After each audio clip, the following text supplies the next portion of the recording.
ठीक है, चलो शुरू करते हैं हम लोग अभी।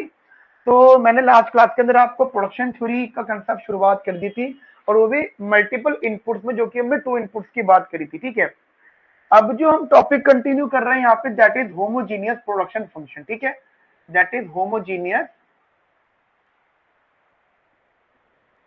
प्रोडक्शन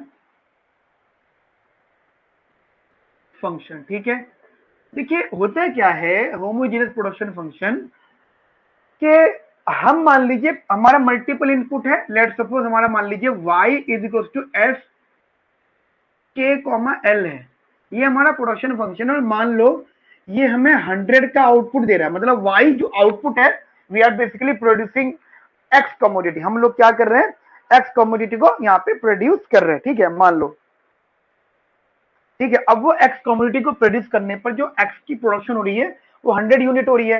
लेट सपोज मैंने मान लो ये एक आइसो क्वांट बनाया, यहाँ पे लेबर आएगी, यहाँ पे कैपिटल आएगी, और जानबूझकर मैं अजम्पशन लेकर चल रहा हूँ that is rectangular hyperbola iso quant. 3 ही प्रकार के आइसो क्वांट होते हैं हमारे पास। ठीक है, कौन कौन से गाइस? एक होता है रेक्टेंगुलर हाइपरबोला, जो कि वेल बिहेव्ड, या और आसान भाषा में बोले तो कॉब डगलस का होता है। एक होता है लीनियर, जिसे हम कंज्यूमर थ्योरी की भाषा में परफेक्ट सब्स्टिट्यूट के नाम से भी जानते हैं। और एक होता है लियोनटिव, जिसे हम लोग परफेक्ट कॉम्प्लीमेंट के नाम से भी जानते हैं। तो एक हो गया एल शेप, एक हो गया रेक्टेंगुलर हाइपरबोला जो बनाओगे भी कॉन्वेक्स, स्टिकली कॉन्वेक्स, और एक होगा आपका स्ट्रेट लाइन। ये 3 ही प्रकार के हमारे आइसो क्वांट होते हैं। उसके बाद तो हमारा वो लेवल बढ़ जाता है कि हम एल एन सब्स्टिट्यूट बना रहे हैं, क्वाड्रिलिनियर बना रहे हैं, वो एक अलग प्रकार की बात है। ठीक है, अब समझिएगा जरा ध्यान से। तो मैं यहाँ पे ये वाला केस ले रहा हूँ, तो y इज इक्वल टू 100 है, और मैंने एग्जांपल मान लिया, लेट सपोज मैंने 10 लेबर ले रहा हूँ, 10 कैपिटल ले रहा हूँ। ठीक है, प्रोडक्शन फंक्शन आप कुछ इस प्रकार का मान लो, लेबर मल्टीप्लाई बाय कैपिटल। ठीक है, ये हमारा प्रोडक्शन फंक्शन है, लेबर मल्टीप्लाई बाय कैपिटल, दोनों की पावर 1 है। Clear? When you multiply 10 into 10, basically 10 और 10 को अगर आप करोगे multiply, then you will get 100 amount, right? अब एक बात सोचिएगा, होमोजेनिटी की बात करो। होमोजेनिटी ये कहते हैं कि if we increase the inputs quantity, या आप एक और आसान भाषा की मैं बात करूं, if we increase factor demand, अगर हम फैक्टर डिमांड बढ़ाते हैं, ठीक है, मान लीजिए लेबर को कर दिया हमने 20, कैपिटल को हमने कर दिया 20, देन एक्चुअली में हमारा जो आउटपुट है वो लेबर इनटू कैपिटल कितना होना चाहिए? 200। क्लियर? समझ में आई मेरी बात? फिर हमने अगर अगेन फिर से, और आप सोचना फिर से हमने लेबर कैपिटल बढ़ा दिया, अब 30 कर दिया, तो टेक्निकली क्योंकि एल इंटू के है तो अभी होना चाहिए 300। अच्छा सॉरी, ये 20 नहीं, ये 400 आएगा, सॉरी। ठीक है, और ये भी गलत लिखा मैंने, 900। ठीक है, मेरा कहने का मतलब ये है कि आपने अपने लेबर कैपिटल को सेम प्रोपोर्शन में चेंज कर रहे हो। ठीक है, if you increase by doubling, by tripling, और you can say that the sequence formula. ठीक है, आप किसी भी तरीके से आप बढ़ा रहे हो। आप मान लो लेट सपोज जो एल है, एल स्टार है, वो आपका टी एल, और जो के स्टार है वो आपका टी के, और यहाँ पे जो टी है एनी पॉजिटिव है, which is the proportional value, percentage value, proportion है कि कितना आप लेबर कैपिटल को बढ़ा रहे हो सेम से। अब अगर एक बात बताओ, मेरा आउटपुट फंक्शन था ये एफ ऑफ के कॉमा एल। ठीक है गाइस, यहां से इनिशियली एक तो ये पैटर्न समझ में आ गया होगा आपको। ठीक है, ये पैटर्न है। अब जरा इस पैटर्न को देखेंगे। अब इनिशियली आप कहते हो कि सर हम ना 100 की क्वांटिटी ले रहे हैं, राइट? हमने क्या करा, अपने आउटपुट में टी के कर दिया, टी एल कर दिया, यानी स्टार स्टार लगा दिया। अब मैं देखना चाहता हूं सबसे पहले कि जैसे मल्टीप्लाई करने पर इसका आउटपुट डिफाइन था, अब मुझे देखना है कि वैसे ही क्या इसका ऐसा हो सकता है, अगर मान लीजिए कि इन अंदर का वैल्यू सेम रहे। मैं जैसे एग्जांपल मान लो हम डबल कर रहे हैं, ये तो मैंने आपको एग्जांपल दिया। ठीक है, हम कुछ भी ऐसा कर रहे हैं, तो हम जितने प्रोपोर्शन से बढ़ा रहे हैं हमारा आउटपुट उतनी ही प्रोपोर्शन से बढ़ रहा है। हम जितने प्रोपोर्शन से इनपुट को बढ़ा रहे हैं, अगर हमारा आउटपुट उतने ही प्रोपोर्शन से बढ़ रहा है, मतलब मान लो मैंने अपना इनपुट को डबल कर दिए। एक तो ये पैटर्न समझ लो कि हाँ ये ऐसा होता है, ठीक है, एक बात होगी। और एक बात यहाँ मैंने जानबूझ के इस प्रकार का प्रोडक्शन फंक्शन लिया एल इंटू के। एक्चुअली में आप किसी भी प्रकार का ले सकते हो, डिपेंड्स ऑन द एग्जामिनर, ठीक है। मैं ये कह रहा हूं अगर आपने डबल करा है तो अगर आपके इनपुट डबल हुए तो आपका आउटपुट भी डबल होना चाहिए, ट्रिपल करा तो ट्रिपल होना चाहिए, राइट। अगर ये बिल्कुल एग्जैक्ट टी कॉमन बाहर आ जाता है विथ पावर एन तो आप बोलोगे then the function production function is known as homogeneous function. Clear हुई मेरी बात आपको या नहीं हुई? कब बोलोगे उसको होमोजीनियस? जब आपका लेबर कैपिटल को मल्टीप्लाई करने के बाद में आपका इनपुट जो है मतलब जो भी बढ़ रहा है उसके बढ़ने के बाद आपका आउटपुट भी बढ़ जाए। लेकिन ये क्या गारंटी है कि आउटपुट डबल रेट से बढ़े, कम रेट से बढ़े या इक्वली बढ़े? तो इसलिए मैंने यहां पे लगा the power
hello hello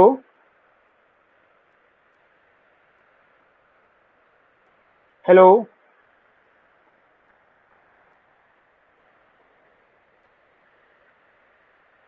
hello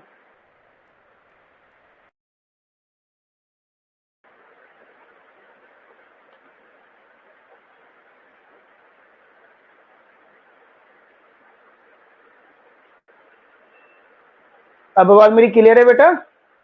ठीक है, डन है, कोई इशू नहीं है, ठीक है ना। मैं रिपीट कर देता हूँ, शायद 2-3 मिनट के लिए गई थी, 1-2 मिनट के लिए। तो वो एक्चुअली इसलिए चली गई थी, ये जो ब्लूटूथ है मेरे फोन से भी कनेक्टेड है, फोन पे कॉल आई होगी तो इस वजह से तो मैंने डिस्कनेक्ट कर दिया इसको। तो मैं हमेशा करता हूँ बट अभी बाय मिस्टेक रह गया था वो।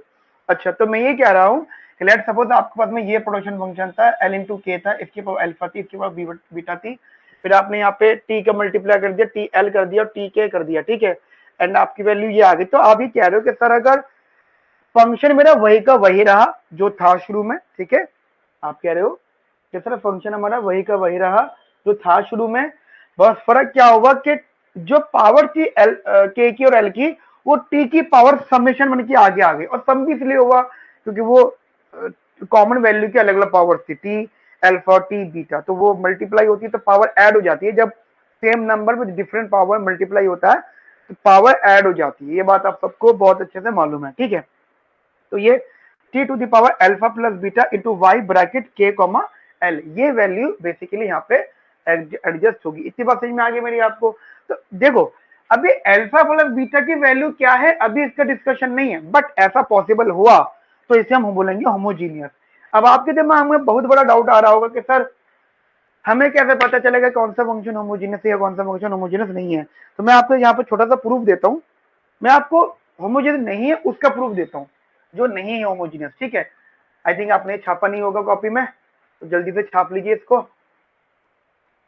आप जल्दी से छापो तो ले, मैं इसको थोड़ा सा कर देता हूँ यहाँ से। लेट सपोज मैंने एक प्रोडक्शन फंक्शन रखा है इधर, let suppose y is equals to log l plus का log k, ठीक है। और आपने अभी रख के देखा इधर, ये आपका इनिशियल वाला हो गया, ठीक है। और आपने भी क्या करा, एल स्टार रखा जहाँ पे एल को टी एल रखा, के स्टार रखा वहां पे टी को के रखा, तो y is equal to log T L plus का y लॉग टी के। आपको वाला फॉर्मूला पता है कि लॉग टी प्लस का लॉग एल प्लस का लॉग टी प्लस का लॉग के, ठीक है। Log T to log T plus का लॉग एल प्लस का लॉग के।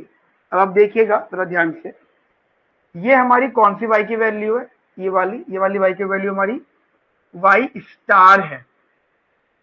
यहाँ पे अपने क्या करेगा, के स्टार रखा है और एल स्टार रखा, ठीक है, y स्टार है, ठीक है बेटा। अब एक बात सोचिएगा जरा यहाँ पे ध्यान से, ये हो गया y star, this is the T के टी एल, ये हो गया टू लॉग टी प्लस का y which is function of के और एल। क्या ये बराबर है? नहीं, बराबर नहीं है भाई। देखो ना, क्या ये बन पा रहा है? बिल्कुल नहीं बन पा रहा गाइस, ये नहीं बन पा रहा। क्यों नहीं बन पा रहा? यहाँ पे प्लस, देखिए हमने क्या बोला, मल्टीप्लाई में टी बार आना चाहिए। तो वी कैन से दैट कि this function is not homogeneous, ठीक है। ये फंक्शन आपको होमोजीनियस नहीं होगा, किसी भी वजह से ये फंक्शन होमोजीनियस नहीं होगा। इतनी बात समझ में आई मेरी आप लोगों को? तो ये मैंने आपको नॉट वाला बताया, तो जो सही वाला वो तो हम कर ही रहे। एक तो बात होगी हमारी ये, ठीक है, कि ये फंक्शन होमोजीनियस है नहीं है, ठीक है। तो हमने बोला कि हर वो फंक्शन होमोजीनियस है जिसकी पावर मतलब टी साथ में आ जाए।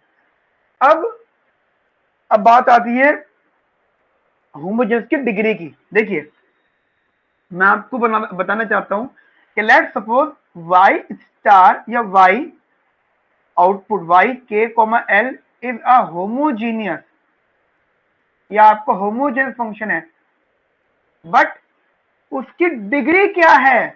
उसकी डिग्री डिसाइड करेगी ये अल्फा प्लस बीटा, मतलब आपका homogeneous function of degree alpha plus beta की डिग्री है। अब यहाँ पे आपके तीन प्रकार की चीजें ऑप्शन आएंगे। क्या क्या मतलब हमारी डिग्री जो है अल्फा प्लस बीटा है वो किस प्रकार हो सकती है, जरा देखिएगा। या तो alpha plus beta more than 1 हो सकता है, या फिर alpha plus beta less than 1 हो सकता है, या फिर alpha plus beta is equal to 1 हो सकता है। तो ये हमें तीनों ही बातें डिस्कस करनी है अभी, ठीक है। ये तीनों ही बातें हमें अभी डिस्कस करनी है। क्या डिस्कस करनी है? कि या तो alpha plus beta more than 1 हो सकता है, या लेस देन 1 हो सकता है, या फिर इक्वल टू 1 हो सकता है। क्लियर हुई मेरी बात आपको? चलिए मैं ये वाला रफ कर देता हूँ एरिया। अब ये तीनों ही बातें हमारे एग्जाम पॉइंट ऑफ व्यू से बहुत ज्यादा इंपॉर्टेंट है, बहुत ज्यादा इंपॉर्टेंट है। देखो कैसे, किस तरीके से। मैं सबसे पहला केस लेता हूं ये वाला, दैट इज डिग्री। डिग्रीज में डिग्री क्या है जी इसकी? अल्फा प्लस बीटा, ठीक है, होमोजेनिटी की डिग्री है, होमोजेनिटी की डिग्री है, कितनी है जी, अल्फा प्लस बीटा, ये अल्फा प्लस बीटा की डिग्री है। अब जरा समझिएगा, सबसे पहली वैल्यू हो सकती है कि अल्फा प्लस बीटा जो होगा वो आपका एक से ज्यादा होगा, इसको आप बोलोगे इंक्रीजिंग रिटर्न्स टू स्केल। क्या बोलोगे इसे बेटा, इंक्रीजिंग रिटर्न्स टू स्केल, यानी IRS, increasing returns to scale. क्या नाम दोगे इसे बच्चा, इंक्रीजिंग रिटर्न्स टू स्केल। अब देखो इसमें आप ऐसे मान लो कि लेट सपोज आपने अपनी फर्म में, देखो ये आपकी फर्म थी जो लेबर कैपिटल पे डिपेंड थी, L और K और L आप कह सकते हो, दैट इज मान लो 100 का आउटपुट था आपका, ठीक है, लेट सपोज आपने क्या करा, आपने यहाँ पे वाई स्टार लगा दिया TK और TL, ठीक है, बात समझ में आ गई। अब ये देखा जाएगा कि जब आपने इनपुट दोनों को सेम प्रोपोर्शन से बढ़ाया है तो टेक्निकली होना क्या चाहिए था कि, मैं एग्जांपल दे रहा हूं, जैसे आपका ये वाला फंक्शन था K, L, तो ये T वैल्यू यानी आप कह सकते हैं इसको 100, ठीक है, आप या आप ये भी कह सकते हो T इंटू 100, ठीक है, मतलब T मल्टीप्लाई बाय 100, क्योंकि अगर आपके इनपुट मल्टीप्लाई हो रहे हैं तो जो 100 की वैल्यू T से मल्टीप्लाई होगी, राइट, T की पावर 1 से। अगर हमें कहते हैं कि आउटपुट T की मल्टीप्लाई करने की वैल्यू से भी ज्यादा बढ़ रहा है, आउटपुट T की वैल्यू, मान लो मैंने डबल करा, मान लो मैंने इनपुट अपने डबल करे, तो जेन्युइन सी बात होनी चाहिए थी कि हमारा आउटपुट भी डबल होना चाहिए था। अभी यहाँ पे प्रोडक्शन फंक्शन की दिमाग में मत रखना, क्योंकि प्रोडक्शन फंक्शन तो वेरी करेगा, वहां पे आप कंफ्यूज होंगे, वो मल्टीप्लाई हो सकता है, वो प्लस हो सकता है, कुछ भी हो सकता है। अब ये माइंड में रखो कि इन केस बता रहा हूं, अगर मैंने अपने इनपुट को डबल किया, 10 से 20 कर दिया, तो मेरा आउटपुट भी 100 का डबल होना चाहिए था, 200। एग्जाम्पल दे रहा हूं मैं आपको, मैंने ट्रिपल करा तो आउटपुट भी, जैसे इनपुट ट्रिपल हुआ तो आउटपुट भी ट्रिपल होना चाहिए था। जितने प्रपोर्शन से मेरे इनपुट चेंज हुए दोनों के दोनों, उतने प्रपोर्शन से मेरा आउटपुट चेंज होना चाहिए था। लेकिन क्या अब यहाँ पे चेंज हुआ है आउटपुट वैसे लेवल का, नहीं चेंज हुआ, आउटपुट उस लेवल का चेंज नहीं हुआ क्या, आउटपुट ज्यादा लेवल से चेंज हो गया। अब हमें पहले ही समझना पड़ेगा कि ये जो डिग्री है ये एक से ज्यादा है, नहीं जो भी पावर रही होगी अल्फा प्लस बीटा की एक से ज्यादा रही होगी, तो जो अपने यहाँ पे टी के रिजल्ट निकल के आया, टी की वैल्यू मोर देन 1 रही होगी, what ever the value, but which is always more than 1। Clear है मेरे बात आपको कि ये अल्फा प्लस बीटा थी। अब यहाँ पे अगर आपके मन में आया एग्जाम्पल,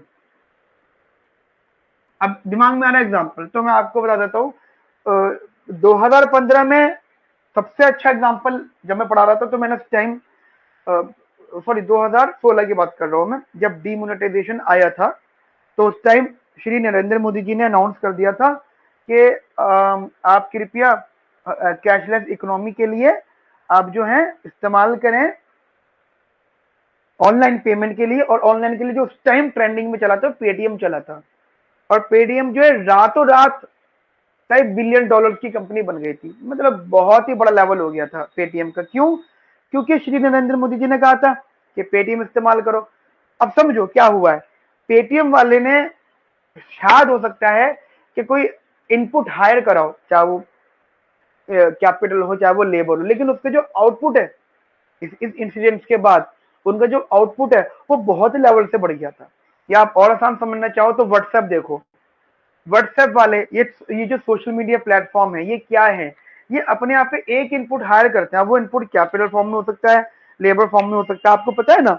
ये जो है सोशल मीडिया वाले किससे हायर करते होंगे, इंजीनियर को हायर करते होंगे, नहीं, एप्लीकेशन तो बन चुकी है, मेंटेन करने के लिए वो तो कोई भी आ जाएगा, ये हायर करते हैं स्ट्रेटेजीज बनाने वालों को, है ना, और बहुत सारे नहीं, बहुत लिमिटेड, और उनका काम होता है कि कैसे सोशल मीडिया को लोगों की लाइफ में लाया जाए, कैसे लोगों को इंगेज रखा जाए।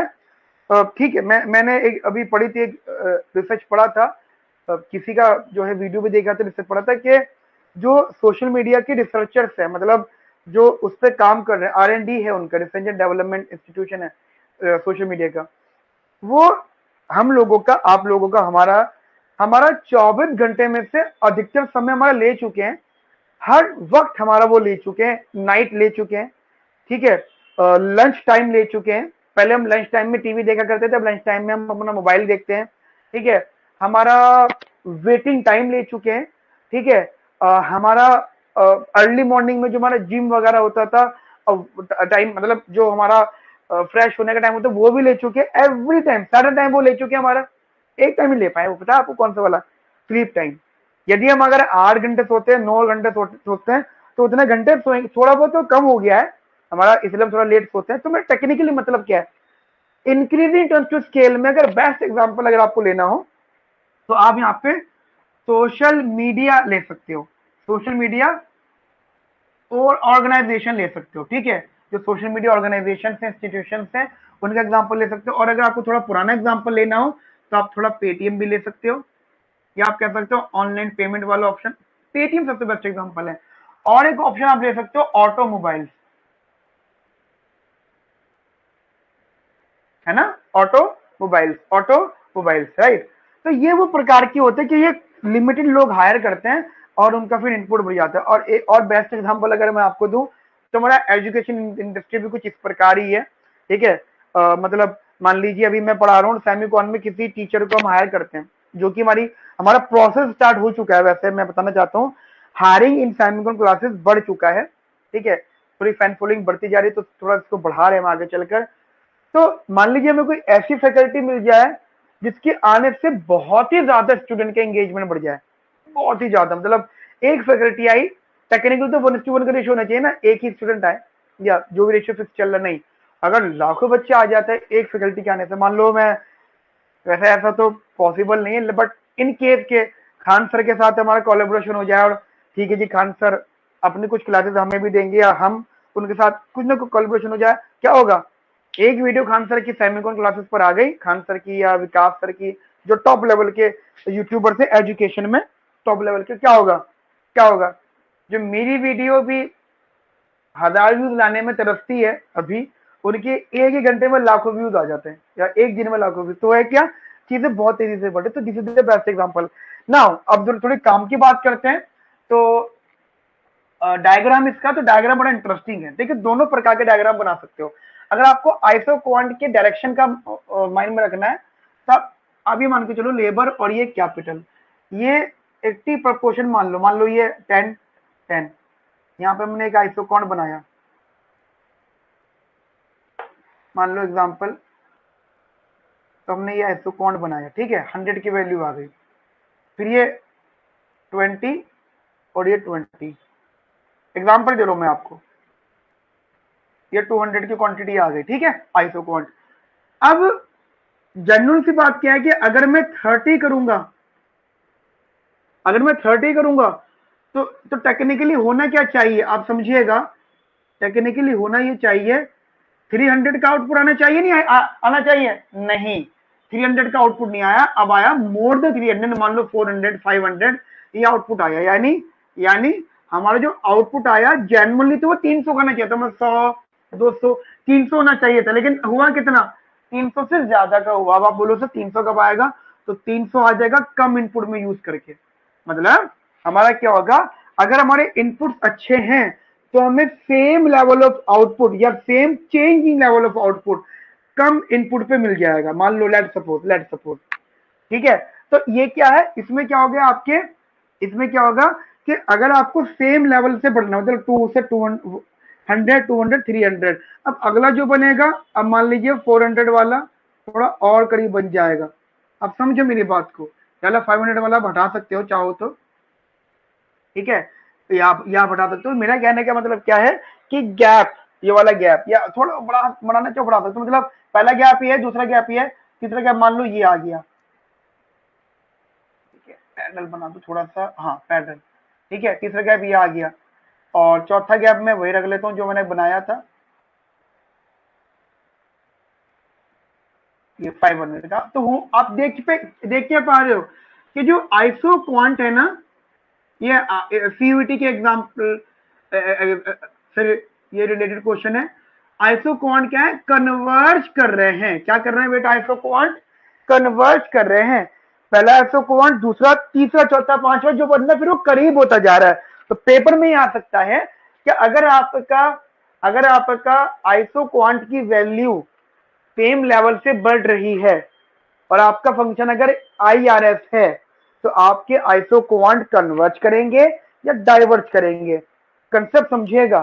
यदि आपके आइसो क्वांट की वैल्यू सेम लेवल, देखिए ना 100, 200, 300, 400, 500, यू वांट कि हमारा आइसो क्वांट की क्वांटिटी सेम रहे, बट ये जरूरी नहीं है कि हमारे इनपुट भी सेम लेवल से इंक्रीज करें, तो उस केस में आइसो क्वांट आप कन्वर्ज करेंगे। समझ में आई मेरी बात?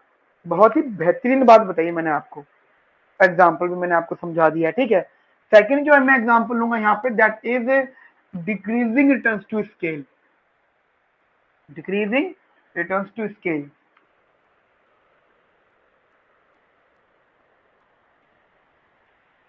डिक्रीजिंग रिटर्न्स टू स्केल, ठीक है बेटा। अब मान लीजिए अल्फा प्लस बीटा जो है 1 से कम है। सबसे पहले आप एग्जांपल समझ लीजिएगा। यहाँ पर मेरे हिसाब से बेस्ट एग्जांपल है government sector, government institution, school, colleges, hospitals वगैरह। जैसे जैसे मैं आपको एग्जांपल दूं, बड़ा प्यारा एग्जांपल अगर आप समझ सको, स्कूल से, ठीक है।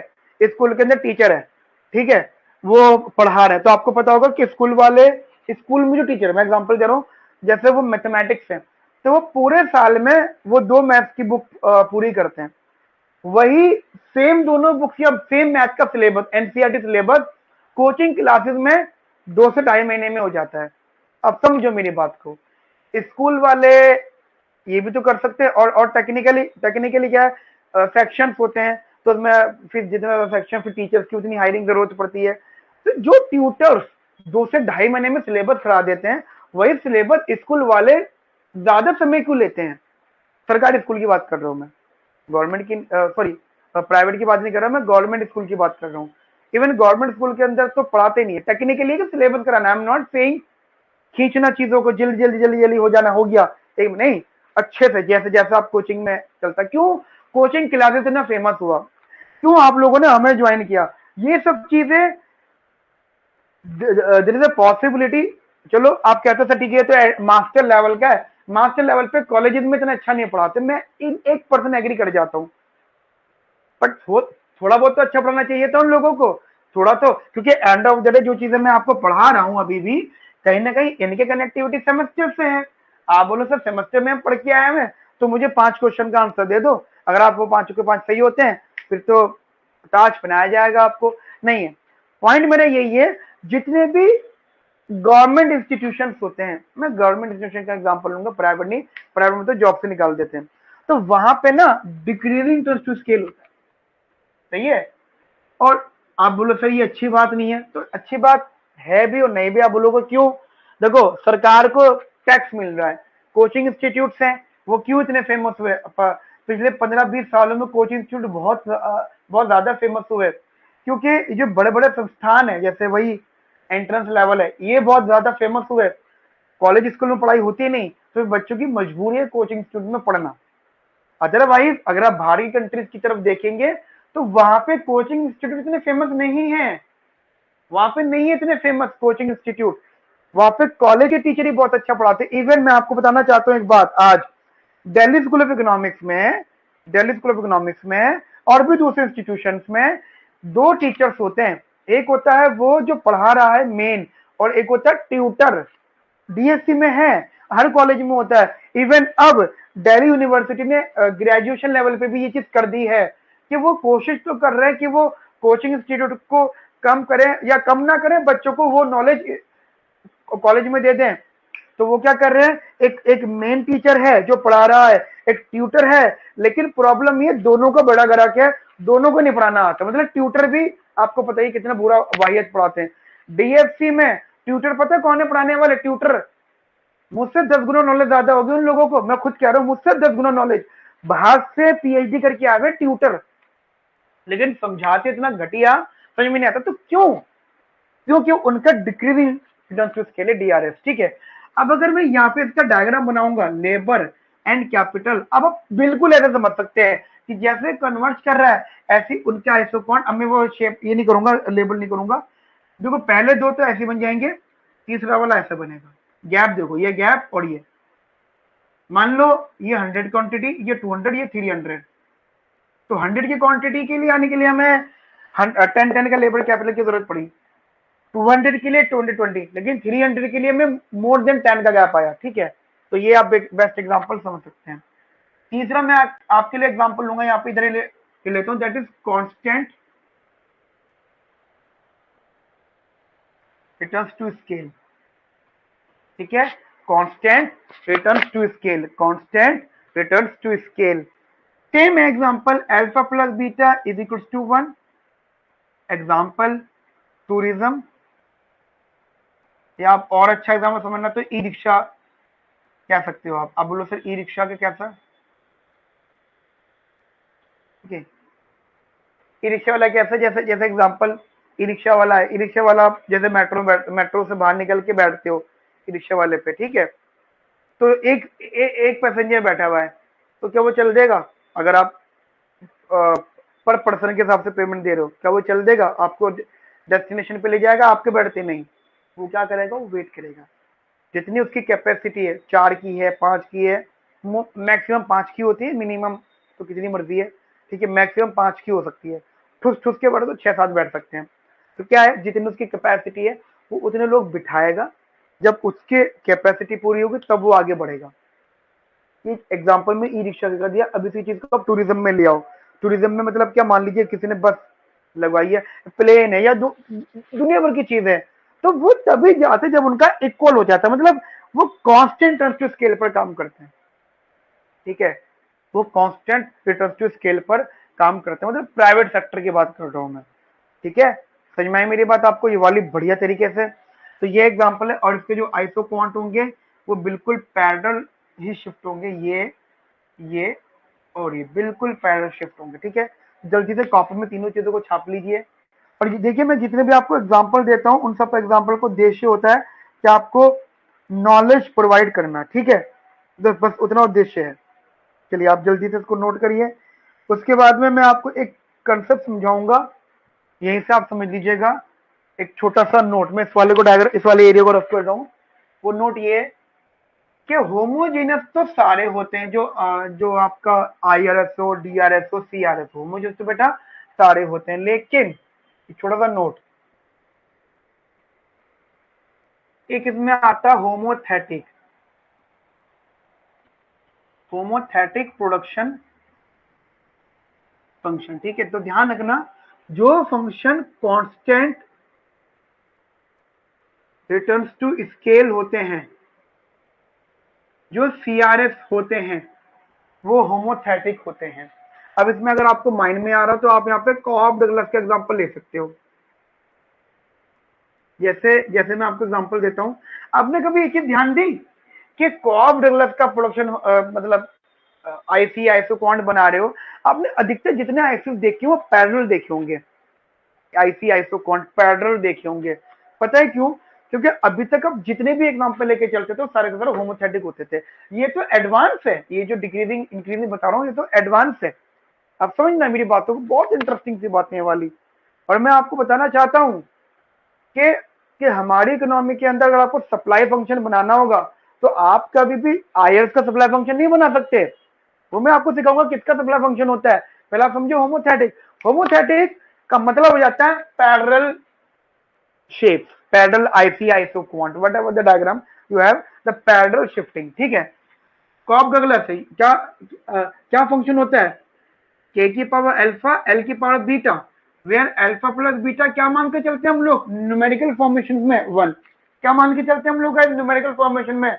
1। फिर बताओ क्या मान के चलते हैं? 1। फिर से बताओ क्या मान के चलते हैं? 1। बार बार बोलो 1। मेरा कहने का मतलब कि आप चीजों को याद रखो। ठीक है, तो y is equal to alpha to the power sorry k की पावर अल्फा, l की पावर बीटा, तो alpha plus beta is equal to 1। ठीक है, alpha plus beta is equal to 1। अब जनरल से बात सोचिएगा, व्हेन यू से दैट के सर अगर हमने यहाँ पे k को t के रखा अल्फा, ठीक है, l को t l रखा बीटा, तो आप बोलो सर t की पावर अल्फा प्लस बीटा बाहर आ गई, k की पावर अल्फा, l की पावर बीटा ये रहा, ये y आ गया। ठीक है, तो एक बार बताओ ये अल्फा प्लस बीटा की वैल्यू किसके बराबर है, 1 के, तो ये t की पावर 1 एंड ये बन गया आपका k की पावर अल्फा l की पावर बीटा, और ये एज इट इज वही वैल्यू आ गई विद मल्टीप्लाई बाय t, और t की पावर क्या 1, यानी इनके आइसोक्वांट कैसे होंगे, पैरेलल शिफ्ट करेंगे, तो ये आपके होमोथेटिक। तो ध्यान रखना होमोथेटिक कौन से होते हैं, होमोथेटिक वो होते हैं जिनके पैरेलल शिफ्टिंग होती है। एक तो टेक्निक मैंने ये बता दी, एक टेक्निक और सुनो। एक बात बताओ, मुझे नहीं पता कि आपने अंडरग्रेड में इतना सीखा, क्योंकि मैं जब, अच्छा एक चीज और है मैं आपको बता देता हूँ, कभी कभी एक स्टूडेंट का नेचर, क्योंकि अब आप, मैं आपको बता देता हूँ एक स्टूडेंट और एस्पिरेंट में डिफरेंस आपको मैं समझा देता हूँ।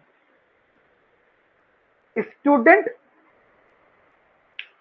टेक्निकली वो होता है जो एकेडमिक की तैयारी कर रहा होता है, और जिसके पास ये ऑप्शन होता है कि उसके नंबर कम ज्यादा हो सकते हैं। मतलब समझो, स्टूडेंट वो होता है जो एकेडमिक की तैयारी कर रहा होता है, जिसके लिए कोई नेसेसरी नहीं होता कि उसको 100% नॉलेज रखनी है। ध्यान रखना, स्टूडेंट के लिए कोई नेसेसरी नहीं कि उसे 100% नॉलेज लेनी है। इसलिए हम स्कूल के स्टूडेंट कहते हैं, कॉलेज के स्टूडेंट कहते हैं, एकेडमिक्स के पर्सन को हम स्टूडेंट बोलते हैं। लेकिन एक टर्म होता है एस्पिरेंट। कभी समझ में आया कि एस्पिरेंट में डिफरेंस क्या है? ध्यान रखना, एस्पिरेंट वो होता है जिसके पास मात्र वही उद्देश्य होता है कि मुझे पेपर निकालना है, और मुझे इस पेपर को निकालने के लिए 100% ज्ञान होना जरूरी है। 100/100% मुझे नॉलेज होनी जरूरी है।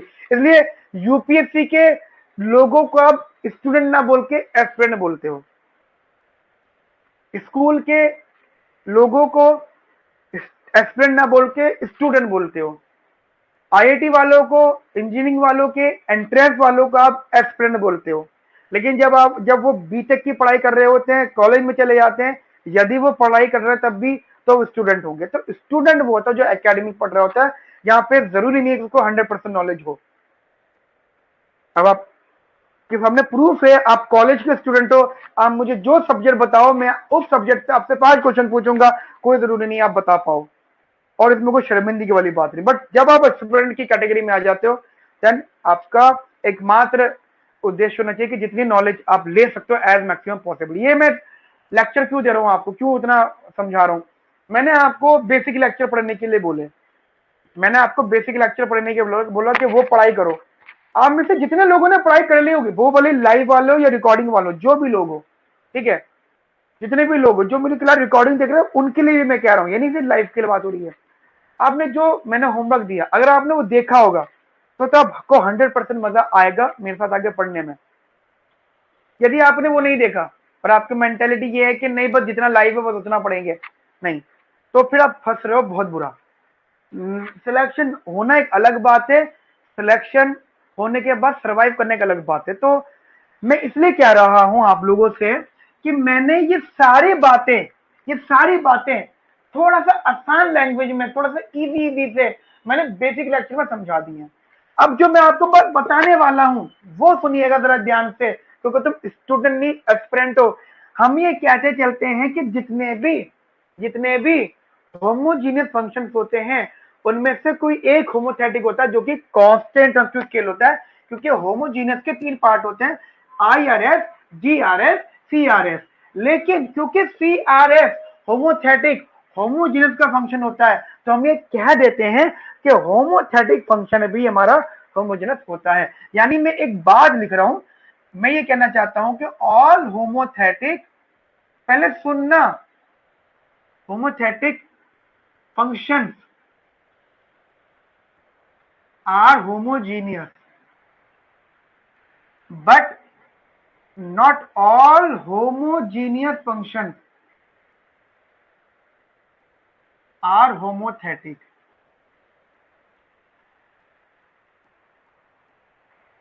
दिमाग में इस चीज को रखना। क्या बोला मैंने ये कहा कि जितने भी होमोथेटिक फंक्शंस हैं वो होमोजीनियस होंगे, बट जितने भी एक minute, but all homogeneous functions are not homothetic. ये था जो मैं कहता पहले, ठीक है। ये मैं आपको बताना चाहता हूं, ये एक किताब में लिखा हुआ है, जिस बुक का नाम है स्टेटर हेमेंट। हेमेंट बुक होती है इकोनॉमिक्स ऑनर्स की में, मैथमेटिक्स में काफी बड़ी बुक मानी जाती है। उस बुक में ये लिखा हुआ है कि जितने भी होमोजेनस, क्योंकि होमोजेनस कौन कौन से होते हैं, सॉरी होमोथेटिक, होमोथेटिक होते हैं सीआरएस, और होमोजेनस कौन कौन से होते हैं, आईआरएस, डीआरएस और सीआरएस। अब देखिएगा, होमोथेटिक जितने भी होंगे वो सब होमोजेनस होंगे, क्योंकि होमोजेनस के अंदर होमोथेटिक आ जाता है सीआर, ठीक है। बट जितने भी होमोजेनस है, होमोजेनस आईआरएस है, डीआरएस और सीआरएस आर नॉट होमोथेटिक बिकॉज इसमें तीनों आते, इनमें से सिर्फ एक ही होता होमोथेटिक, ठीक है। ये बात समझ में आई मेरी आपको, ये बात पढ़ाई जाती थी। हो सकता है आपके पेपर में ये चीज पूछ ली जाए, और हो सकता है कि आप इस बेसिस पे क्वेश्चन अटेम्प्ट करो, ये भी हो सकता है कि आपका क्वेश्चन सही हो जाए। बट पहले तो आप ये मान लो ये बात पार्शली सही है, पार्शली इनकरेक्ट है, पार्शली करेक्ट है, पार्शली इनकरेक्ट है। कुछ ऑथर्स ऐसा मानते हैं, जो कि मुझे लगता है शायद सही भी मानते हैं, क्योंकि तुम देखो ना, सीधे सीधे कंसेप्ट है। सबसेट देख सकते हो आप, यहाँ पे तीनों वाला, यहाँ पे एक आ रहा है, तो यहाँ पे जो होमोथेटिक है उनमें से एक वैल्यू सेटिस्फाई करे, तो ये बात सच है। लेकिन कुछ इकोनॉमिक्स हैं या कुछ ऑथर्स हैं, जिनमें सबसे बड़े ऑथर का मैं नाम लूंगा स्नाइडर एंड निकोलसन, टेरेनो, ब्लांचार्ड, शॉम सीरीज। इन लोगों ने समझाया कि ये बात जरूरी नहीं है। क्यों, देखिए उन्होंने स्टेटमेंट दी है कि not all homothetic functions are homogeneous, and similarly इन्होंने बोला not all homogeneous functions are homothetic. इन्होंने दोनों चीजें गलत बोल दिया। बोलो सर ये क्या बात कर रहे हो आप, ये तो आप हमें कंफ्यूज कर रहे हो, पेपर में आ गए, हम क्या करें। तो मैं तो खुद कह रहा हूं कि हाँ कंफ्यूज हो रहे हो आप, लेकिन समझो बात को, यदि आपकी ऑप्शन में बात सिर्फ इतनी ही घूम रही है, तो आप, अगर आपको लगता है कि इतनी स्टेटमेंट देके आपका आंसर सही हो रहा है, यानी मिसमैच नहीं हो रहा है, कंफ्यूज नहीं होना है। कभी कभी क्वेश्चन मिसमैच होता है, लेकिन यदि क्वेश्चन दोनों अलग अलग हैं, ये क्वेश्चन अलग है जिसमें सिर्फ यही ऑप्शन अवेलेबल है, तो आप ये टिक कर सकते हो। यदि आपके पास ये ऑप्शन अवेलेबल है तो इसके हिसाब से टिक कर सकते हो। बातें दोनों सही है, ठीक है, दोनों सही है, लेकिन जो ज्यादा सही है वो ये है, क्योंकि हम यहाँ पे टेक्निक बताएंगे, एक मेथड बताएंगे, जिस मेथड के बेसिस पे हम ये प्रूफ करेंगे कि ना तो सारे होमोथेटिक होमोजेनस होते हैं, ना ही सारे होमोथेटिक होमोजेनस होते हैं। जैसे मेथड है यहाँ पे MRS या MRTS या MRTS, ये एक मेथड है। अब उससे ये क्या मेथड है तो सुन लीजिएगा। MRTS का फॉर्मूला क्या होता है, MRTS का फॉर्मूला होता है FL अपॉन में FK, या फिर MPL अपॉन में MPK। ये फॉर्मूला होता नहीं होता है, हाँ के ना, बिल्कुल होता है। यदि आपका MRS, मैं आपको बता देता हूं, आपका MRS सेम रहता है, यानी अगर आपने मान लीजिए लेट सपोज अभी आपने मेरे साथ एक प्रोडक्शन फंक्शन पढ़ा था, log L प्लस का log K, ये पढ़ा था नहीं पढ़ा था, आगे ना ये पढ़ा था। अब मैं क्या करता हूं, इस फंक्शन को प्रूफ में चेक करता हूं कि क्या ये होमोजीनियस है, क्योंकि अभी अभी मैंने आपको ये प्रूफ कर दिया है कि ये फंक्शन आपको होमोजीनियस नहीं है। देखो कैसे, मैंने यहाँ पे L को रखा TL, K को रखा TK, और जब आपने यहाँ पे वैल्यू रखी तो ये हो गया log TL प्लस का log TK, तो ये हो गया log T प्लस का log L, फिर log T प्लस का log K। और आपने बोला था देखो 2 log L आ गया, और ये log L हो गया, और फिर यहाँ पे T आएगा, और यहाँ पे log K हो गया। तो आप बोलो sir this is not homogeneous. मानते नहीं मानते मेरी इस बात को, या हाँ के ना, है ना। अब एक बात बताओ, आपने बोला होमोजीनियस नहीं है, अब जरा ये स्क्रीन पढ़ना, all homothetic functions are homogeneous but all homogeneous functions are not homothetic। अगर वो फंक्शन होमोजेनस होता तो उसमें 3 प्रकार की बातें होती, जिनमें से आपका सीआरएस भी होता, और यदि सीआरएस अगर होता तो फंक्शन होमोथेटिक होता। लेकिन ये तो होमोजेनस नहीं है, तो ना तो ये आईआरएस है, ना डीआर से ना सीआर से, इतनी स्टेटमेंट के हिसाब से एग्री करते हो, हाँ के ना? तो इस वाले पॉइंट पे आपकी वाली बात सेटिस्फाई हो जाएगी, क्योंकि ये तो फंक्शन होमोजीनियस नहीं है, और हमने यहाँ पे बोला ऑल वाले, बट ऑल होमोजीनियस या ऑल होमोथेटिक, तो ये फंक्शन होमोजीनियस नहीं है, तो ये फंक्शन आपको होमोथेटिक भी नहीं है, इस हिसाब से ये बात सही है। बट टर्निंग पॉइंट, यदि मैं इस मेथड को यूज करता हूं, कौन सा मेथड? एमआरटीएस। अब जरा सुनिएगा, यदि मैं यूज करता हूं, but if we use MRTS method, ठीक है, इकोनॉमिक्स है, डिटेल नॉलेज होनी चाहिए। मैं आप 10 नाम ले सकता हूँ, अभी आपको फर्क पड़, मतलब मैटर करता है कि आपने पढ़ाई कितनी करी है। एक बात बताओ, जब भी मैं एमआरटीएस या एमआरएस कहता हूं, तो मैंने आपको बात बताई थी, MRTS MRS same, its simply slope of the curve, agree और नॉट एग्री? एमआरटीएस हो या एमआरएस हो, यानी मार्जिनल रेट ऑफ सब्स्टिट्यूशन हो या marginal rate of technical substitution हो, यानी एमआरटीएस या एमआरएस, दोनों का मतलब क्या होता है? Simply slope of the curve, agree? Okay.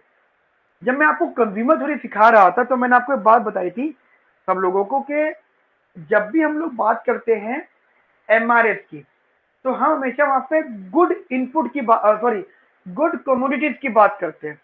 Commodity कैसी है? अच्छी है, गुड है, बैड नहीं है, एग्री और नॉट एग्री? ये बात मैंने सिखाई है आपको, है ना? तो जो चीज हम कंज्यूमर थ्योरी में कहते थे, वही बात हम यहाँ पे भी कह सकते हैं। क्या यदि हम एमआरटीएस का यूज कर रहे हैं, एमआरटीएस की बात आ रही है, तो हम यहाँ पे उन इनपुट की बात कर रहे हैं जो अच्छे इनपुट हैं, जो प्रोडक्शन को बेनिफिट की तरफ लेके जाएंगे, जिनके बदलाव की वजह से आउटपुट बढ़ेगा। तो यहाँ मेरी बात आपको या नहीं आई? क्लियर है ना? तो यदि मैं एमआरटीएस यूज कर रहा हूँ, तो इसका मतलब we are talking about the good input. एक बात समझ में आ जाती है। अब एमआरटीएस मेथड, अब एक बताओ, मैंने ये फंक्शन है, मैंने इसका एमआरटीएस निकाला। एमआरटीएस का फॉर्मूला क्या होता है? change in output with respect to change in labor, change in output with respect to change in capital, that is FL upon में FK, which is also known as MPL upon में MPK। एक बार बताओ, इसको, इसकी बात कर रहा हूं मैं, इसको आपने डिफरेंशिएट किया पहले लेबर की रिस्पेक्ट में, लॉग, या इसको भी कह सकते हैं, या वो एक ही बात है, एक ही बात है, इसको करो या इसको करो, समझना बात को, एक ही बात है। लॉग एल प्लस लॉग के, इसका क्या होगा? इसका होगा 1 अपॉन में एल अपॉन लॉग के, क्या होगा? 1 अपॉन में के। सॉल्व करा आपने इसको, इट बिकम्स बेसिकली के अपॉन में एल। यस और नो? यस और नो? ये हुआ नहीं हुआ? मैं आपको मतलब बता रहा हूँ, के बाय एल आ गया, ठीक है। Now now if you introduce, L को रखा आपने टी एल, के को रखा टी के, एल को रखा टी एल, के को रखा टी के। मैं अगर यहाँ पे वैल्यूज पुट कर दूं, के को रख दूं टी के, एल को रख दूं टी के, और ये मैं क्यों करता हूँ? फॉर दी होमोथेटिकल, होमोजेनिटी चेक करने के लिए। मुझे बताओ, यहाँ से कैंसिल आउट हो जाएगा टी और टी, या आप ये भी कह सकते हो कि टी की पावर 0 के बाय एल। इसका मतलब क्या हुआ कि आफ्टर इंट्रोड्यूसिंग और after increasing your input by the same proportion, your MRTS will remain same. आपका जो एमआरटीएस है वो वही का वही। अब समझो बात को मेरी, मैं बता रहा हूं, इस चीज को गलत साबित करने के लिए आपने एमआरटीएस मेथड लिया है। एमआरटीएस मेथड बताता है, यदि आपने टी इंट्रोड्यूस करा, लेबर को भी टी से बढ़ाया, कैपिटल को भी टी से बढ़ाया, और यदि आपका एमआरटीएस सेम है, एमआरटीएस नहीं बदल रहा, अच्छा एमआरटीएस होता क्या है? स्लोप। यदि आपका स्लोप नहीं बदल रहा, स्लोप नहीं बदलने का मतलब पैरेलल शिफ्टिंग हो रही है, यानी शिफ्टिंग हो रही है, पहले ऐसा था, फिर ऐसा था और ऐसा था, शिफ्टिंग आगे बढ़ रही है, तो उन प्रकार के फंक्शन को आप क्या बोलोगे? होमोथेटिक। तो ये जो फंक्शन है, ये मैंने बिल्कुल क्लियर मान के चलो कि this is not homogeneous, but when you prove this method, इस मेथड से फंक्शन होमोथेटिक हो गया। यानी इस मेथड के जरिए हमने ये कंक्लूजन निकाला कि कोई फंक्शन यदि होमोजेनियस नहीं है, तो जरूरी नहीं है कि वो होमोथेटिक भी नहीं है, देयर इज अ पॉसिबिलिटी कि वो होमोथेटिक हो सकता है। समझ में आई? इस बात को मैं और आसान से लिख दूंगा अभी दोबारा से, आप पहले इसको कॉम्प्रेस कर लीजिए, मैं इसको दोबारा से आपको समझाता हूँ, ठीक है? लेकिन अब क्या होगा, जब एक बार आप नोट कर लोगे तो आपको आधी अधूरी बात तो समझ में आ जाएगी, तो पूरी बात हम यहाँ पे कर लेंगे। इसको नोट करो, मैं इतनी इंक डालता हूँ पेन में।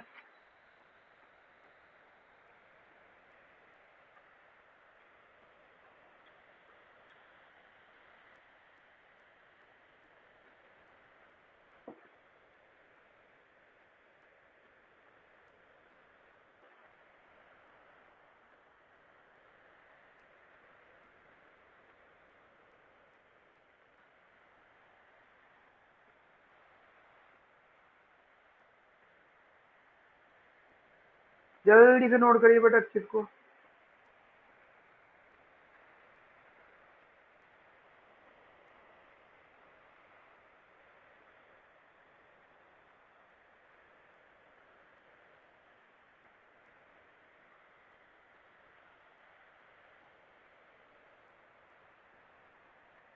आप नोट करिए, मैं एक मिनट पानी पी कर आता हूँ, ठीक है।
ठीक है,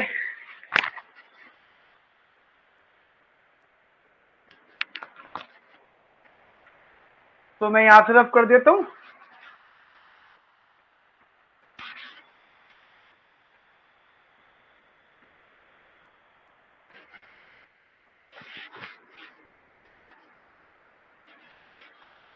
या एरिया रफ कर देते हैं हम और आगे बात करते हैं। देखिएगा, एक छोटा सा नोट जो इसी से रिलेटेड है।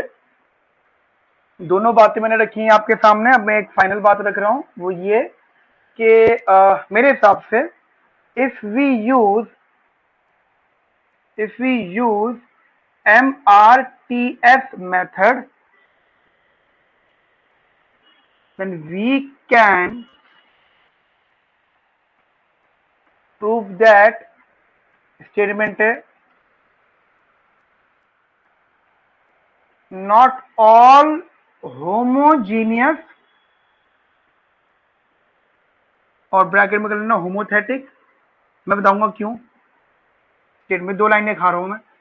Not all homogeneous production functions are होमोथेटिक,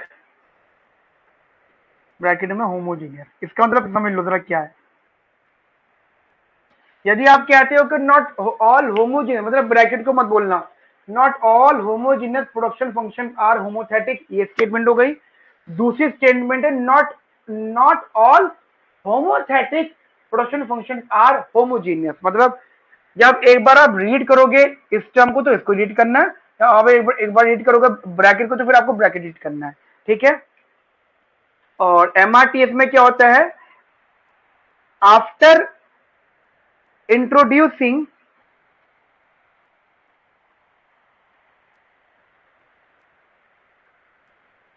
proportions in the inputs, या आफ्टर इंट्रोड्यूसिंग या आफ्टर इंक्रीजिंग कह सकते हो आप, after increasing inputs by same proportion, that is T, ठीक है। then if our and if MRTS remains same, then function is homothetic। Example के तौर पे भी लिख के छोड़ देना, y is equal to log l plus का log k. This function, this production function is not homogeneous, but it is homothetic. समझ में आ गई मेरी बात आपको? ये होमोथेटिक होगा, ये होमोजेनस तो होगा नहीं, बट ये होमोथेटिक जरूर होगा. क्लियर? और होमोथेटिक का मतलब हो जाता है, होमोथेटिक का मतलब होता है कि curves are shift in a parallel line.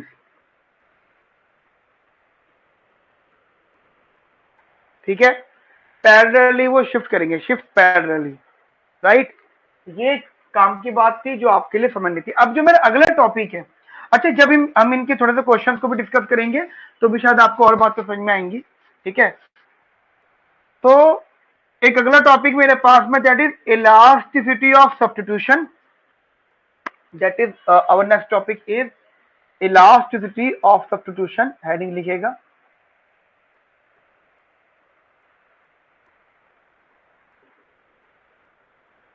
ठीक है, इलास्टिसिटी ऑफ सब्स्टिट्यूशन.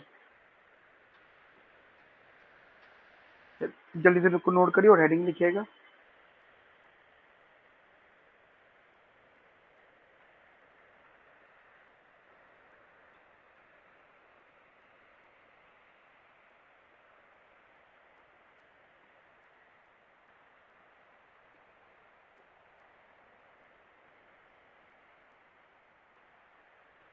डन है. ये हमारा है elasticity of substitution. Intensity scale हो गया. ठीक है,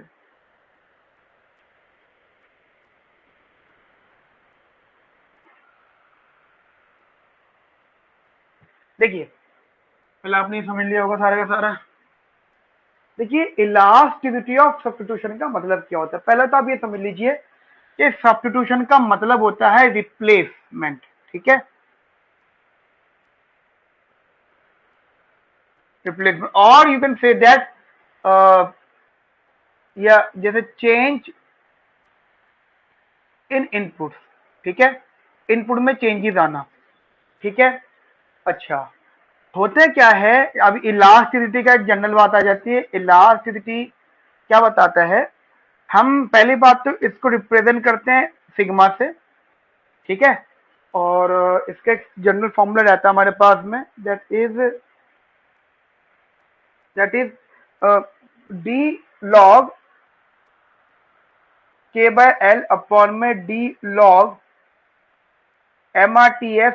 और इसको देखो डी लॉग है ना, तो अगर आप इसको डेरिवेटिव कर दो ये आ जाएगा 1 अपॉन में के बाय एल.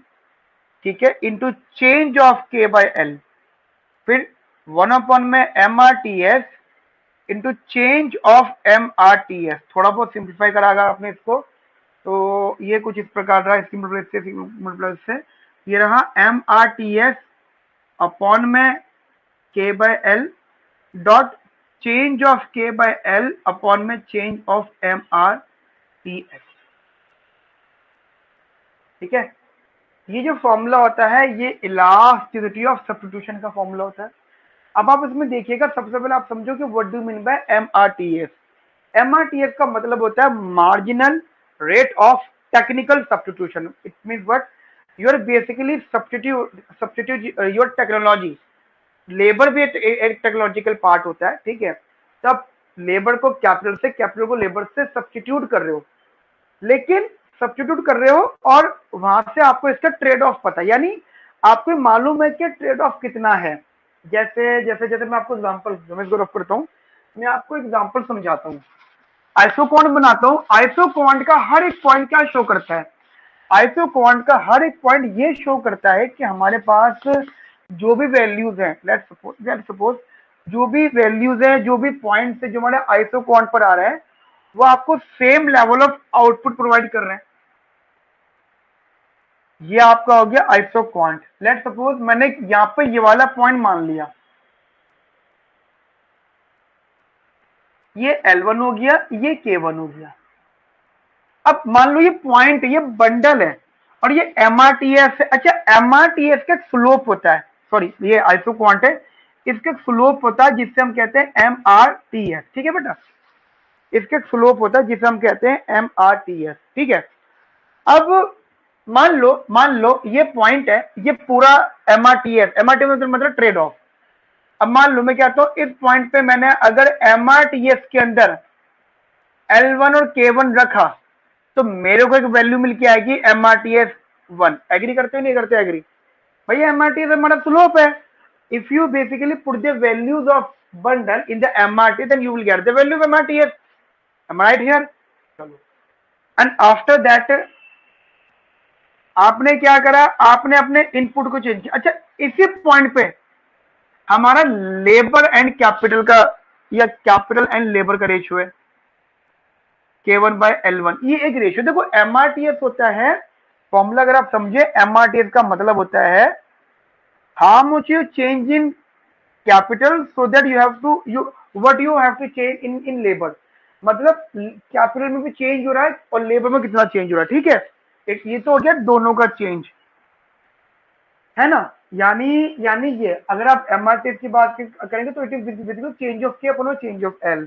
और मैं आपको ये समझा देता हूं, change of K/L, change of K upon L, ये क्या है? ये एक फ्रैक्शन चेंज हो रहा है। अब मान लीजिए आपने यहाँ पे अपना फ्रैक्शन चेंज करा, यानी अब आपने L2 और K2 रखा, ये बात तो कंफर्म है। If you want to increase your labour then you have to reduce your capital. तो यहाँ पे आपको जो फ्रैक्शन आया वो आया at the rate basically K2L2, ये आपका फ्रैक्शन चेंज हो गया, यहाँ से यहाँ आ गया। और इसी पॉइंट पे आपने अपने MRTS में वैल्यू पुट कर दी दूसरी वाली L2K2, then you will get the different value, right. Then someone asked to me that कि भैया ये पॉइंट A था और ये पॉइंट B है, आप पॉइंट A से पॉइंट B पर आए हो जहां पे आपका MRTS ही बदला है क्योंकि आपने इनपुट को चेंज किया, you basically change your input. लेकिन आप अगर इस वाले पॉइंट ए पर आते तो आपके पास इनपुट का ये रेशियो था कैपिटल टू लेबर। हम एक इंटरनेशनल इकोनॉमिक्स में बात पढ़ते हैं, आप जरा इमेजिन करिएगा। अच्छा एक बात बताओ, अगर आप किसी भी कमोडिटी को प्रोड्यूस कर रहे हो, this is the production of good x, ठीक है, और आप देख रहे हो उस गुड को बनाने के लिए आपको इतने लेबर चाहिए, इतना कैपिटल चाहिए, then it means what, you need more capital and less labour. Similar बात समझ में आ गई? आपको ज्यादा कैपिटल चाहिए, कम लेबर चाहिए। इसका मतलब क्या है? This is a possibility that this production of this type of commodity requires more capital and less labour. Agree? तो उस पॉइंट पे हमने एक MRTS निकाल लिया। ये चीज ना आपके इंटरनेशनल इकोनॉमिक्स में आएगी, जब आप कभी आगे चल के पढ़ोगे, मैं भी आपको थोड़ा बहुत पढ़ाऊंगा वहां पर। इसे कहते हैं अबंडेंटनेस। जैसे हमारे इंडिया में पहले की बात करो और आज भी, जैसे आज भी तो लेबर इंटेंसिव कंट्री है ना, लेबर ज्यादा है, कैपिटल कम है, तो we are efficient in what type of production guys? We are efficient in labour intensive commodities. हमारी इंडिया जो है वो लेबर अबंडेंट कंट्री है। लेबर अबंडेंट मतलब लेबर ज्यादा है, कैपिटल कम है, इंटरनेशनल इकोनॉमिक्स का पार्ट है। तो दैट्स व्हाई हम लोग उन्हीं कमोडिटीज को बनाने में इंटरेस्टेड होते हैं, ये बना पाते हैं अच्छे से जो लेबर इंटेंसिव होती है। ओ सॉरी, जैसे इंडिया की बात करो, तो लेबर इंटेंसिव की बात हो रही है, ठीक है। एग्जाम इसको क्वेश्चन से मत मैच करना, डायग्राम से मैच करना, डायग्राम उल्टा हो गया। यहाँ पे अगर आपको एग्जाम्पल लेने तो आप यूएस का एग्जाम्पल ले सकते हो, जापान को ले सकते हो। They are why Japan always try to produce that type of commodities जो ह्यूमन पावर को कम करे। रोबोट बना रहे हैं, टेक्नोलॉजिकल एडवांसमेंट इतनी कर दी है, काम वाले जो होते हैं ना घर की मेड, उसको रिप्लेस कर दिया, ठीक है। कपड़े धोने का एडवांसमेंट आ गया, खाने बनाने के एडवांसमेंट, बर्तन धोने की मशीन आ गई। ये सब चीजें क्या है? ये लेबर को कम करे, तो वो कैपिटल इंटेंसिव कंट्री की बात हो रही है। तो यदि आप यूएस की बात करो तो शायद ये एग्जाम्पल हो सकता है। समझ में आ गई? इंडिया के लिए तो उल्टा एग्जाम्पल ले सकती हो। मैं कहता हूं कि इस पॉइंट पे तुम्हारा MRTS ये है और इस पॉइंट पे MRTS ये है, and you know what's your trade off. After knowing your trade off, यदि आप अपने रेशियो फिर भी बदल रहे हो तो हमारा क्वेश्चन क्या हो जाता है? Then what is the elasticity of substitution? What is the elasticity of substitution. It means what? You know your trade-off between labor and capital. We know that what's our trade-off between labor and capital. This is trade-off.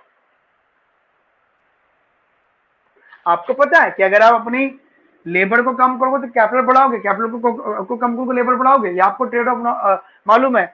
यदि आप अगर अपने input का ratio बदल रहे हो तो आपका एमआरटी बदल रहा है, बस वही चीज समझा दो। उसका इलास्टिसिटी कितना है, इलास्टिसिटी जो होता है वो क्वांटिटेटिव मेजर होता है, ये चेक करने का वैल्यूज में बदलाव कितना आ रहा है। समझ में आ गई मेरी बात? तो यहां से अगर आप मान लो एक स्लोप बना लो या स्लोप बना लो तो so these are basically tangencies, ठीक है। इसे हम कहते हैं इलास्टिसिटी ऑफ सब्स्टिट्यूशन, यानी टू चेक, मैं मीनिंग बता देता हूं, to check the quantitative, to check in terms of quantity that how much change in capital labor ratio due to change in MRTS, due to change in trade off. MRTS trade off एक ही बात होती है, ठीक है। ये इसका formula, अब इसका एक अल्टरनेटिव फॉर्मूला सुन लीजिए। This is equals to FL FK upon में F इंटू FKL। यहाँ पे जो मैंने FL लिखा है इसका मतलब होता है सिंपली, या आप ये भी कह सकते हो change in output with respect to change in labour. जो FK है change in output with respect to change in capital. जो F है वो सिंपल फंक्शन होगा जो होता है, और जो आपका FKL है that is change in output with respect to change in labour, and again differentiate your capital output with respect to capital. मतलब ये F के लिए बाद में आपको लास्ट क्लास में समझा चुका हूँ। तो ये एक फॉर्मूला इसका ये रहेगा, ठीक है। आप जल्दी से इसको नोट कर लीजिए, फिर मैं इसको आपको कुछ न्यूमेरिकल समझा देता हूँ।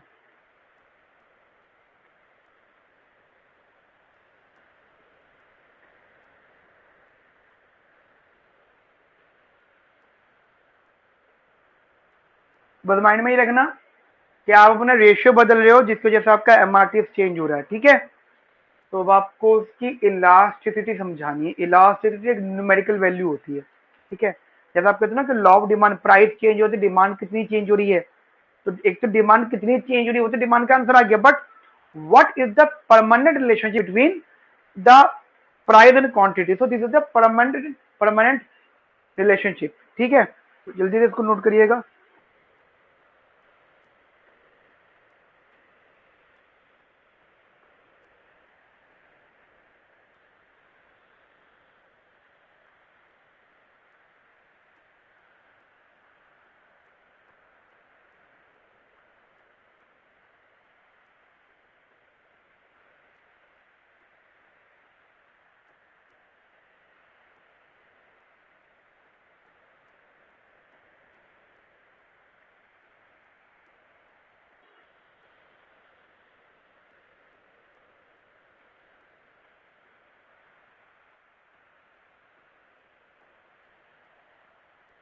ओके मैं यहां से अब कर देता हूं।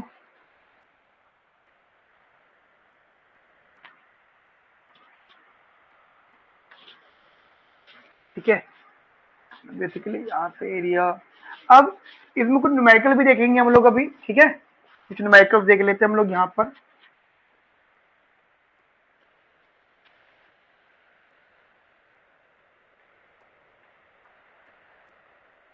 क्वेश्चन है, मान लीजिए हमारा आउटपुट दे रखा है, कितना दे रखा है,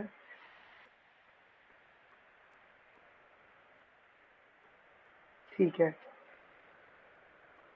रूट KL एक, दूसरा है यहाँ पे 2K प्लस का रूट L, ठीक है। तीसरा है y is equal to minimum of 2k comma L के बाद इक्वल्स टू के प्लस का एल प्लस का 2 रूट की एल। ठीक है, चलिए 2 मिनट का समय है आपके पास। आपको सॉल्व करके बताना है, या इसको ना रूट हटा लो यहाँ से, यहाँ पे बस ये रखो एल।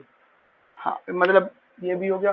मैं बता देता हूँ, ये तीनों ही ये चारों ही आपके एक नेम के साथ में, ये हो गया आपका कॉर्बेगुलस, ये हो गया आपका लीनियर, ये हो गया आपका लियोन्टिफ, और ये हो गया आपका CES, constant elasticity substitution, CES। ठीक है, ये चारों ही आपके इंपॉर्टेंट है, मतलब इन्हीं में क्वेश्चन आपको घूमेंगे, परेशान नहीं होना है। ये दोनों मेथड से लगा के देखो। 2 मिनट का समय आपके पास, लगाओ। 2 मिनट का समय दे रहा हूं मैं आपको,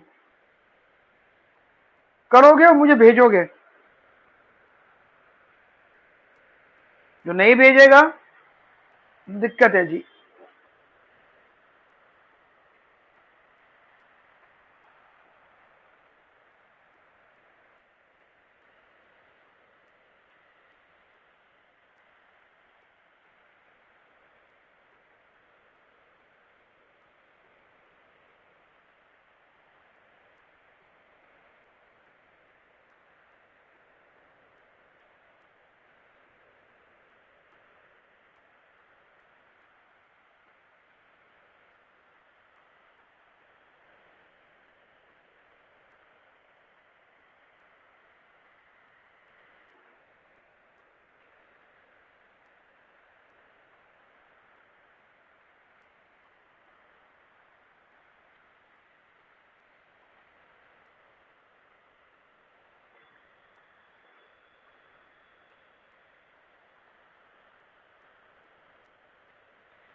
ठीक है, आया नहीं मुझे किसी का आंसर,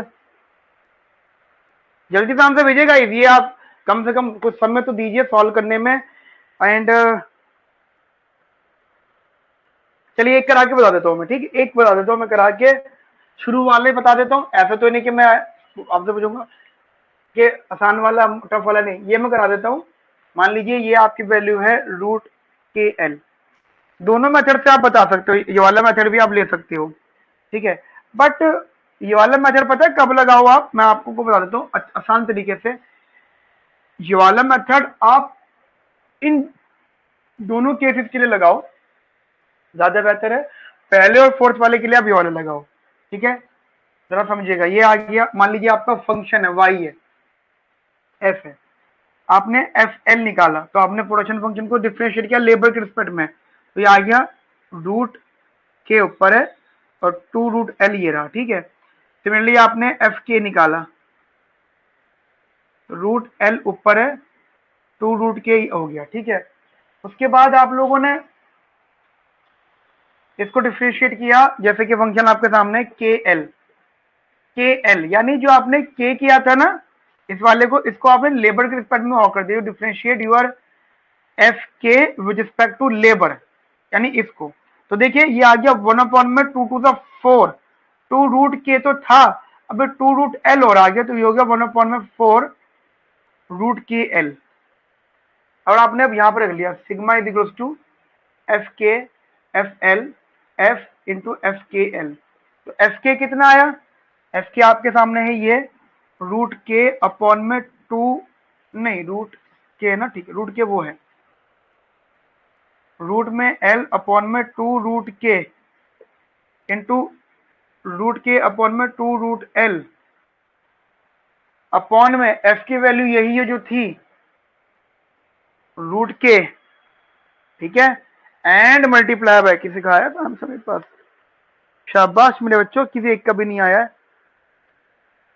अरे बात ध्यान रखना, आंसर नहीं भेज रहे हो, बाकी के भेजोगे, क्या गलत भेजोगे, ठीक है। इनकेस अगर नहीं भेज रहे हो तो ये ऑटोमेटिक लेवल पे आपके मेंटोर की डिसरिस्पेक्ट है। आप मेरी बात नहीं मानना, आप गलत भेजो, परंजल आंसर भेजोगे आप, ठीक है, यूनुस आंसर भेजोगे आप। पहला करा रहा हूं, इन दोनों के अंदर ये वाला मेथड लगाना है, इसके अंदर ये लगाना तीसरा वाला। भेजोगे तब कितना समय लगे, आगे मैं पढ़ाऊंगा ही नहीं, पहले भेजोगे, इसलिए मैं एक करवा रहा हूं आपको। और छोटे बच्चों की तरह बिल्कुल नहीं करना है कि जैसे वो होता है ना कि जब तक कुछ नहीं पूछ रहे हो तब तक तो सब कुछ अच्छा है, जहां पूछ लिया कि ये बताओ उसी टाइम तो समझ में नहीं आ रहा। ये छोटे बच्चे करते हैं, बेवकूफ बच्चे करते हैं, नादान बच्चे करते हैं, समझदार लोग नहीं करते। क्या आया, 1/4 में 4√k_L। आप जरा समझिएगा, रूट के से रूट के गया, रूट एल से रूट गया क्या, रूट के एल से रूट के गया, 4 से ये गया और ये गया, तो बचा क्या, इज इक्वल्स टू 1। सही में आई या नहीं आई मेरी बात आपको? तो इसका ई ऑफ कितना है, 1। अब इन दोनों का निकालो इस वाले मेथड से, इसका निकालो इस वाले मेथड से। चलिए जल्दी सॉल्व करिए, मैं आगे कराऊंगा ही नहीं, आप ये जल्दी सॉल्व करिए, मैं वेट कर रहा हूं आपका।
भेजिए जल्दी।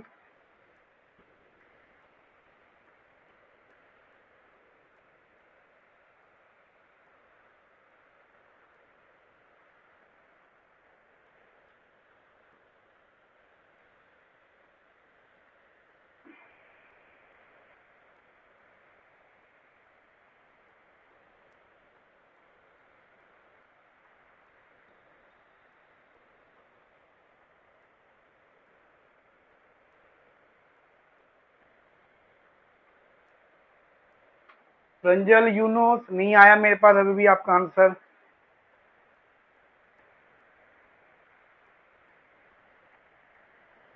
भेजिए बेटा, मैं वेट कर रहा हूँ।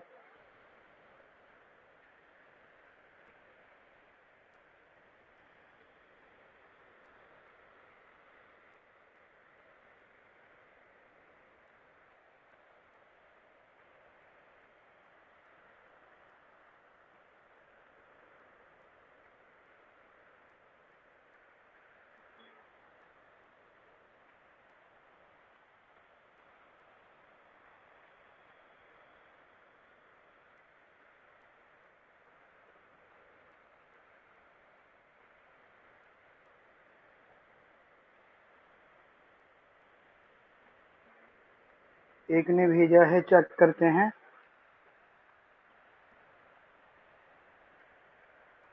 ओके हाँ ठीक है। ये क्या ये क्या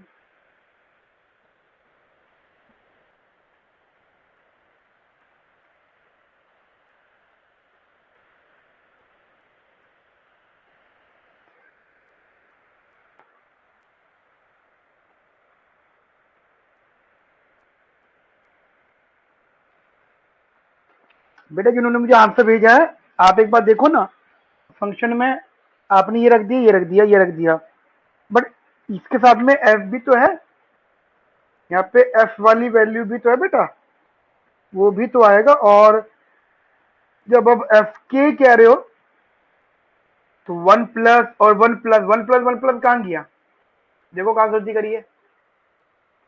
भेजा अच्छी बात है बट थोड़ा एरर है। मैं मंगवाऊंगा तो मैं जरूर आपसे, ऐसा तो मुझे डिसरिस्पेक्ट फील होगा कि आप मुझे नहीं भेजोगे और बस ऐसे ही मैं आगे पढ़ा ही नहीं रहा। गलत भेजो, भेजो जरूर, मैं आगे पढ़ा ही नहीं रहा, भेजो। क्यों, सब सिखाया है मैंने आपको।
चलो मैं करा देता हूँ, ऐसे तो आपका टाइम वेस्ट होता रहेगा। और मुझे डेफिनेटली ये पूरा यकीन है आप पर कि आपका एक ही स्टेटमेंट आएगा सर सही में नहीं आया, और it's simply calculation, only calculation. y is equal to 2k plus L, ये फॉर्मूला लगेगा इसके अंदर, M R T S upon में K by L dot change of K by L upon में change of M R T S, ठीक है ये value, ठीक है M R T S upon में K by L dot change of K by L upon में change of M R T S, ठीक है। एंड ये मैंने यहाँ पे रखा, ये y की वैल्यू थी, यहाँ पे मैंने इसका एम आर टी एस निकाला, एम आर टी एस की वैल्यू आ गई that is M P L upon में M P K, M P L है 1, एम पी के है 2, ठीक है। तो ये एम आर टी एस आ गया। अब मैंने ना एक बार सोचो, M R T S constant है, अगर मैंने एम आर टी एस का चेंज किया, आप समझो ना एक कांस्टेंट वैल्यू का चेंज हो रहा है, ठीक है एक कांस्टेंट वैल्यू का चेंज हो रहा है। चलो एक का आंसर आया, पहले आंसर चेक कर लूं मैं, एक का आंसर आया है, ठीक है सेजल, बेटा सेजल काफी लेट भेजा लेकिन भेजा, अच्छी बात है, बिल्कुल ठीक है सेजल बेटा। आप एक जगह आके फंसे हो ना, वहीं से मैं दिखाऊंगा, तो पता है क्या है, भारती जी, आयुषी, प्रंजल, यूनुस, आई थिंक भारती जी, आयुषी, आपने कितने एक ने मुझे भेजा है, ठीक है प्रंजल, यूनुस, मैं आपसे क्यों मांग रहा हूँ इसको कैलकुलेशन, आप नहीं भेज रहे हो इसका मतलब शायद गलती होगी कोई, ठीक है ठीक है। मैं इंसल्ट तो नहीं कर रहा, मैं अनाउंस तो नहीं कर रहा कि हाँ यूनुस आपने भेजा आपको नहीं आता आप गलत हो, अरे गलत तो भेजो। अगर तुम गलत भी नहीं भेज रहे हो फिर तो आप डिसरिस्पेक्ट कर रहे हो, तो सिलेक्शन नहीं होगा फिर, ऐसे कैसे सिलेक्शन हो जाएगा यार, भेज नहीं रहे हो मेरे को। हमने बेटा ठीक है, जिन्होंने मुझे अभी भेजा है गलत थे, वो मैटर नहीं करता। परंजल भेजो, यूनुस जी भेजो, भेजो भाई, गलत भेजो, भेजो जरूर।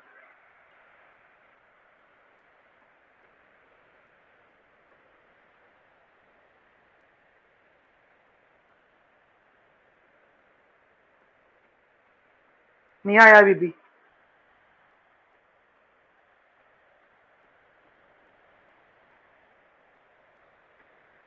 यूनुस भेजो भाई, कॉल करूं मैं आपको यूनुस जी अभी? अब कॉल करता हूँ यूनुस भाई, अब शायद तभी समझोगे।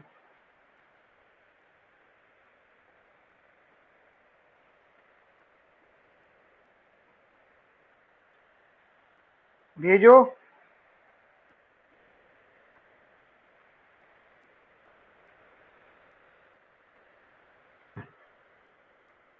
चलिए नहीं भेजिए, आप आपकी मर्जी है।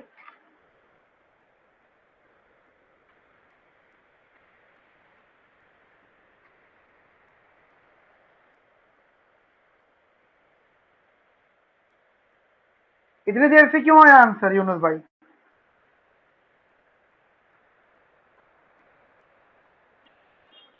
गलत है सही है वो मैटर नहीं करता, मुझे उस बात से मतलब नहीं है, बट आंसर आना चाहिए। आयुषी जी का आंसर आया है। बेटा बिल्कुल सही है, कोई टेंशन वाली बात नहीं है, गलत सही की तो बात ही नहीं हो रही है।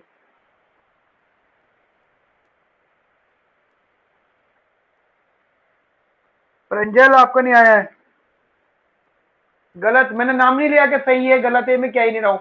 आंसर भेजो बेटा। प्रंजल भाई आप रह गए हो बस, भेजिए जल्दी से। ऐसे मतलब बिल्कुल भी नहीं आएगा पढ़ाने में, देखिए समय निकलता जा रहा है। अरे गलत सलत ही भेज देते, 10 मिनट खर्च हो गए नहीं हो गए? जब मैं कहता हूँ कि भेजो तो गलत ही भेज दो, मैंने कभी कहा है कि तुम्हें कुछ नहीं आता, तुम्हें ये हो तुम वो, मैंने कभी नहीं कहा। गलत होता है तो बता दो तो बेटा गलत है, इसको सही कर लो, सही हो तो तारीफ कर देता हूँ, बस इतनी बात होती है। भेज देते अब तक यार, कब बोला तो कब भेजा है आपने? रंजल अभी भी नहीं आया आपका।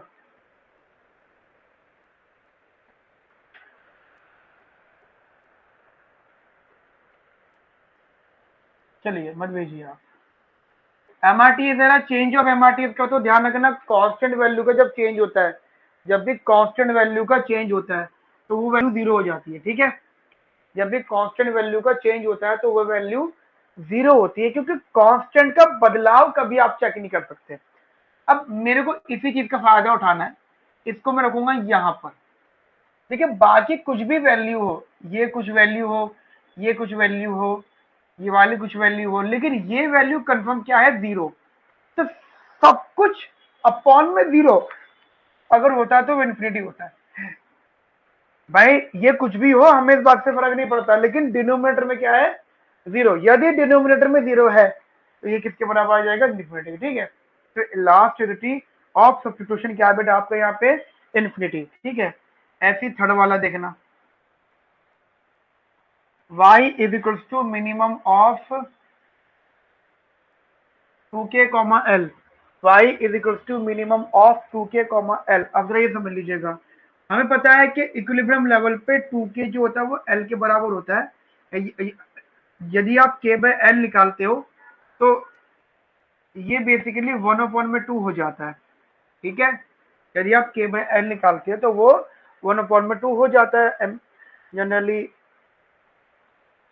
हाँ, इसको यहाँ लगो, उसके बाद तो ये 1/2 हो गया। अब आप अगर change of k by L करते हो, अगेन कैपिटल लेबर रेशियो को चेंज करते हो, यानी बदलाव आ रहा है, तो वो भी तो जीरो होगा यहाँ पर, क्योंकि किसी भी कांस्टेंट वैल्यू का चेंज क्या होता है? जीरो। अब यहाँ पे फॉर्मूला लगा दो आप यहाँ पे, MRTS change of k bye L upon में k by L into change of MRTS।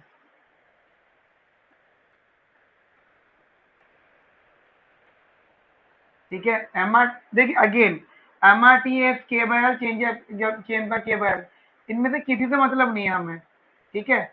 इससे मतलब नहीं, किसी चीज से मतलब नहीं। बट आप ये देखो चेंज ऑफ के एल की वैल्यू कितनी है 0, बस आपने अगर रख दिया 0, तो अगर न्यूमरेटर में 0 है, अगर न्यूमरेटर में 0 है, अगर न्यूमरेटर में 0 है, तो ये एंटायर वैल्यू क्या बन जाएगी 0।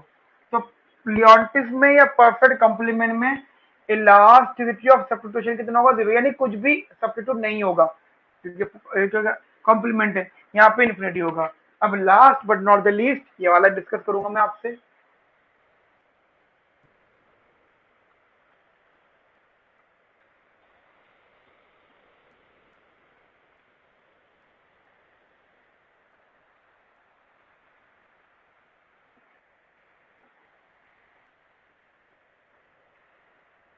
ठीक है, तो ये आ गया y is equals to K plus का एल प्लस का 2√kl। आई थिंक शायद आप इसको ऐसे भी सॉल्व कर सकते थे, दिस इज रूट के होल स्क्वायर रूट एल का होल स्क्वायर प्लस का 2√kl।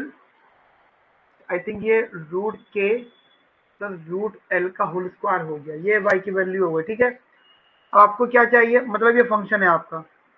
ठीक है, अब आप क्या करो, इसका एफ एल निकालो।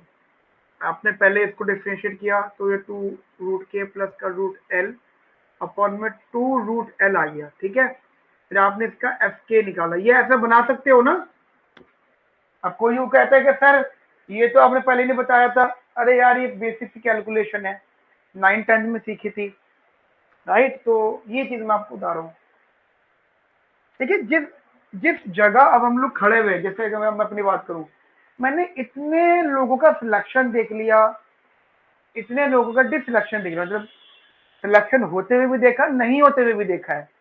ठीक है, अच्छी से अच्छी प्लेस में भी लगते हुए देखा है, आईएएस ऑफिसर बनते हुए देखा। अपने स्टूडेंट की कैटेगरी में ईश्वर सिंह आईएएस ऑफिसर है, ठीक है, इतने सारे जयंत आईआरएस है वो, मतलब हमारे स्टूडेंट। तो अब हमें क्या होता है कि कभी कभी देखो दो तरह की टीचिंग होती है। एक टीचिंग ये होती है कि अगर आप बोलोगे सर आप मत टेंशन लो, हम जो पढ़ रहे हैं आप मत हमसे आंसर मांगो, आप बस पढ़ाते रहो, मैं सीधा बोर्ड पे बस भरता जाऊंगा, तुम पढ़ाऊंगा पूरा बढ़िया, पूछूंगा नहीं कुछ भी। एक वो तरीका है, वो कब होता है जब हम मजबूर होते हैं, हमें यार नहीं बच्चों को नाराज नहीं करना। एक पॉइंट है कि हमें आपको कैरियर दिख रहा है, आपका कैरियर, कि हमें आपको उतने अच्छे तरीके से पढ़ाना कि आप इन फ्यूचर बहुत अच्छा करो। उस केस में हम कभी कभी मतलब आपसे क्वेश्चनिंग पर आ जाते हैं, उस सिचुएशन में हम कभी कभी आपके पीछे पड़ जाते हैं कि नहीं चीज बताओ चीज बताओ चीज बताओ। मान लिया ये आप तब भी नहीं बता रहे, तो मैं फिर यहाँ पर डिसरिस्पेक्ट फील होता है। और यदि आप बता रहे हैं हमें अच्छा लगता है, या तो आप मुझे क्या दो सर आप प्लीज मेरा नाम मत लेना, या तो आप प्लीज मत पूछा करो, आपसे पढ़ाते रहो, हमें आंसर नहीं देना, आई डोंट माइंड, कोई दिक्कत नहीं है। अब ये क्वेश्चन है, अब इंसान मुझे खुद बताओ तुम ये बात, क्या आपको लगता है कि इस एंट्रेंस लेवल पे मैं आपको यहाँ से ये सिखाऊंगा जरूरी है? नहीं ना, ये तो बहुत आसान सी बात है, बच्चे बच्चे जानते हैं इस चीज को। ऐसे इसको किया 2√k प्लस का रूट एल अपॉन में 2√k। ठीक है, अच्छा अब करना है मुझे एफ के एल। अब मैं काम करता हूँ 2 से 2 भी काट देता हूँ, और मैं काम ये भी करता हूँ, जैसे एग्जांपल ये मैंने एफ एल किया तो वो 1 अपॉन में रूट के एज इट इज रहेगा। जनरली मैं आपको एग्जांपल दे रहा हूँ, आप चाहो तो ऐसा कर सकते हो, अदरवाइज मर्जी आपकी। आपने क्या किया, 1 अपॉन में रूट के एज इट इज लगा, रूट के का 0 होगा क्योंकि मैं पार्शियली कर रहा हूँ, रूट एल को हो जाएगा 1 अपॉन में 2√l, तो you can write is at this 2√kl। Clear, now रख दिया मैंने फॉर्मूले पे, मैं इसको रख कर रहा हूँ क्योंकि कैलकुलेशन का लेकर टाइम ज्यादा क्वेश्चन हमारा।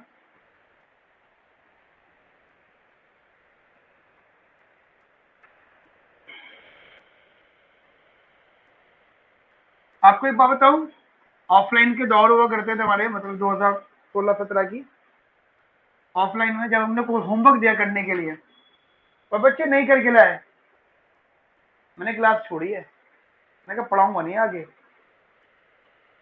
मतलब जब करके ही नहीं लाए तो जो जो नहीं करके लाया मैंने पढ़ाया ही नहीं, मैंने कहा बेटा पढ़ाऊंगा नहीं है मैं आपको, आप मतलब आज की क्लास तो मिस करो, सजा तो मिले ना, थोड़ी सी थोड़ी सजा मिले। ऑनलाइन में ऐसा है नहीं, क्योंकि रिकॉर्डिंग देख रहे हैं, कुछ लाइव ले रहे हैं, खुद में होता नहीं है ऐसा। सजा भी नहीं दे सकते आपको, आपके फायदे के लिए। बेटा ये लगानी है, वैल्यू रख दो, पहले ये रख दो, ये आ गया आपका रूट के प्लस का रूट एल अपॉन में रूट एल, ठीक है। अब ये रख दो बेटा, रूट के प्लस का रूट एल अपॉन में रूट के, ठीक है। कंप्लीट है, अपॉन में फंक्शन आएगा पूरा का पूरा ये, इसको ना ये लिख दो आप, रूट के प्लस का रूट एल का होल स्क्वायर, ठीक है। और इनटू में ये कर दो 1/2 रूट के एल, ठीक है। अब ना देखिएगा, रूट एल और रूट के, तो ये वैल्यू गई, रूट के प्लस का रूट एल मल्टीप्लाई रूट के प्लस रूट एल से ये गया, तो ये 1/1 अपॉन में 1/, मतलब ये क्या हो गया 1/1 अपॉन में 1/2, तो इसकी मल्टीप्लाई इससे, इसकी मल्टीप्लाई इससे, तो ये आ गया 2। तो आपको जो लास्ट सब्स्टिट्यूशन है वो आया 2। समझ में आई मेरी बात आपको या नहीं आई? हाँ के ना, बताइए हाँ के ना। कैलकुलेशन चेक कर लो, हो सकता है कैलकुलेशन में मेरे गलती हो, मतलब यहां से देखो ये ऐसा आ गया, ठीक है। फिर मैंने इसका नेबर चेक कर लेता हूँ, मैंने एल में किया तो 2 बाहर आया, रूट के प्लस रूट एल आया, और अपॉन में 2 रूट एल आ गया, तो 2 से 2 कट गया। फिर मैंने इसके किया, ये भी ऐसा 2 से 2 कट गया। फिर मैंने इसको डिफरेंशिएट किया एल की रिस्पेक्ट में, तो 2 से 2 तो कट गया था। रूट के बाय रूट के 1 प्लस का रूट एल बाय रूट के, तो ये 1/2 रूट एल के आ गया, या के एल आ गया, ठीक है। और फिर मैंने इसको यहाँ पे रखा, ये देखिएगा रूट के एल अपॉन में इससे ये दोनों रूट के एल बन गया, जिससे ये कट गया, इन दोनों से ये कट गया, और ये 1/, में ये चेक कर लेता हूँ मैं कि इसमें मिस्टेक ना हुई हो, बस 1/, में 1 1 में 1/2, हाँ ये 2 ही आएगा बेटा इसका आंसर। मैं मेरी बात आपको, ये था यार, क्या था इसके अंदर, कुछ भी नहीं था, ये रिफ्लेक्शन आ रहा है शायद आपका, एक बार जरा वो कट में सही करता हूँ।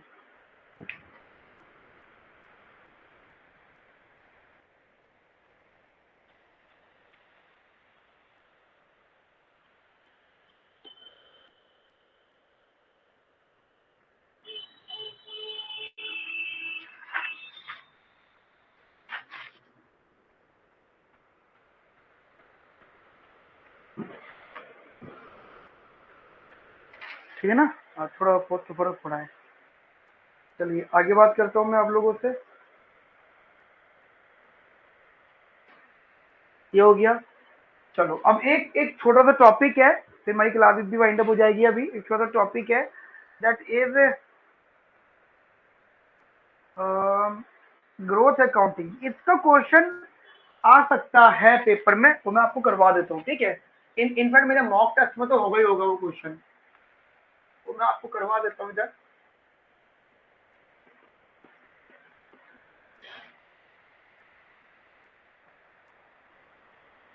एक कंसेप्ट है ग्रोथ अकाउंटिंग,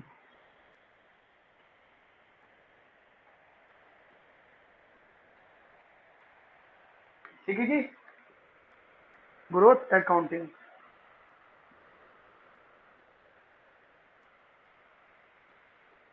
मान लीजिए हमारे पास एक फंक्शन है, जनरली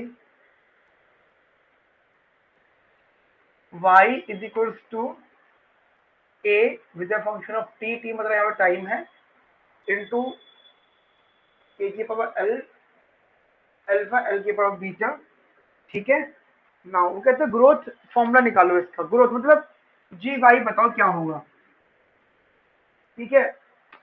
जब भी आपसे कोई ग्रोथ का फॉर्मूला पूछे, ग्रोथ की बात पूछे, तो आपको 3 स्टेप फॉलो करने। पहला step, taking log on both side,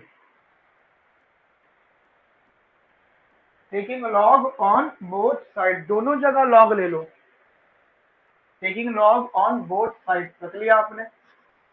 तो ये हुआ आपका log y is equal to log a with the function of t, और k की पावर अल्फा l की पावर बीटा, तो ये आया लॉग a प्लस का अल्फा लॉग k प्लस का बीटा लॉग एल, ठीक है, log a function of T. ध्यान रखना ये जो मैंने टी फंक्शन लिखा है वो सबका ही होगा, मतलब आप चाहो तो हटा सकते हो। इनफैक्ट एल भी टी का फंक्शन है, के भी टी का फंक्शन है, और ए भी टी का फंक्शन, मतलब टाइम का फंक्शन है सारा, ठीक है। तो आप चाहो तो टी वर्ड हटा सकते हो यहाँ पे, बट ये हर चीज टी का फंक्शन है, ठीक है। पहला फंक्शन हो गया लॉग वाला स्टेटमेंट हो गया, फिर उसके बाद में differentiate with respect to time, क्योंकि टाइम से डिफरेंशिएट करेंगे, everything is a function of T. तो ये हो गया आपका log Y of function of T, इसे डिफरेंशिएट किया आपने टाइम से, फिर ये आया डी लॉग जो कि टाइम का फंक्शन है with respect to time, plus का डी अल्फा बाहर आ जाएगा क्योंकि अल्फा तो कांस्टेंट है, डी लॉग टी क्योंकि टाइम का फंक्शन है with respect to T, beta D log L with respect to D, ठीक है। When you differentiate it, you will get what? That is that becomes 1 upon my y change of y upon dy by dt, ठीक है। 1 upon a y, 1 upon a y into dy by dt into dy by dt is equals to 1 upon में a into da by dt, फिर alpha 1 upon में k into D K by D T, beta 1 upon में L D L by D T. ये दूसरा step हो गया, मतलब पहला था taking log in both side, दूसरा था differentiate with respect to time, और तीसरा होगा multiply by 100 on both side for growth accounting formula, ठीक है। तो multiply by 100 on both side, दोनों जगह 100 से मल्टीप्लाई कर दो, तो ये आया।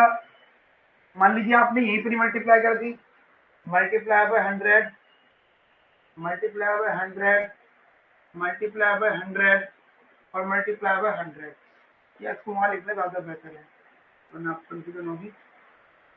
मैं लिख रहा हूँ 1 upon Y D Y by D T multiply by 100 is equal to 1 upon में A D A by D T multiply by 100 plus 1 upon में K D K by D T multiply by 100 plus 1 upon में L D L by D T multiply by 100, ठीक है। तो जब भी आप 100 से मल्टीप्लाई करते हो ये चेंज, ये वैल्यू आ गई बेसिकली, ठीक है। तो ध्यान रखना this is relative value upon में एब्सोल्यूट वैल्यू, फॉर्मूला होता है, मैं आपको जनरलाइज फॉर्मूला बता दूं, ग्रोथ का फॉर्मूला होता है रिलेटिव वैल्यू या रिलेटिव वैल्यू अपॉन में एब्सोल्यूट वैल्यू मल्टीप्लाई बाय 100, ये ग्रोथ का फॉर्मूला होता है। क्या होता है फॉर्मूला? रिलेटिव वैल्यू अपॉन में एब्सोल्यूट वैल्यू मल्टीप्लाई बाय 100, ये फॉर्मूला होता है ग्रोथ अकाउंटिंग का, ग्रोथ का, ठीक है। तो आप देखो डी डेरिवेटिव लग गया ना वाई के साथ, तो वो रिलेटिव वैल्यू है, अपॉन में वाई है तो वाई एब्सोल्यूट वैल्यू, तो ये हो गया आपका ग्रोथ ऑफ वाई, ठीक है। ये हो गया ग्रोथ ऑफ ए, ठीक है। ये हो गया ग्रोथ ऑफ के, ठीक है। ये हो गया ग्रोथ ऑफ एल, तो दिस इज द फॉर्मूला। हाँ एक बात और, एक एरर, यहाँ पे अल्फा आएगा, यहाँ पे बीटा आएगा, अल्फा और बीटा, ये अल्फा बीटा मल्टीप्लाई में आएंगे यहाँ पे, ठीक है। जल्दी से लोड करो इसको।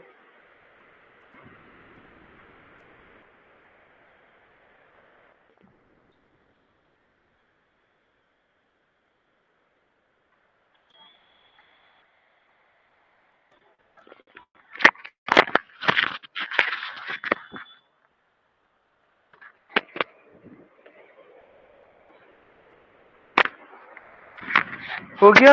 एक क्वेश्चन कराते हैं हम आपको भी, थोड़ा सा क्वेश्चन है, ज्यादा समझ लेगा ये क्वेश्चन।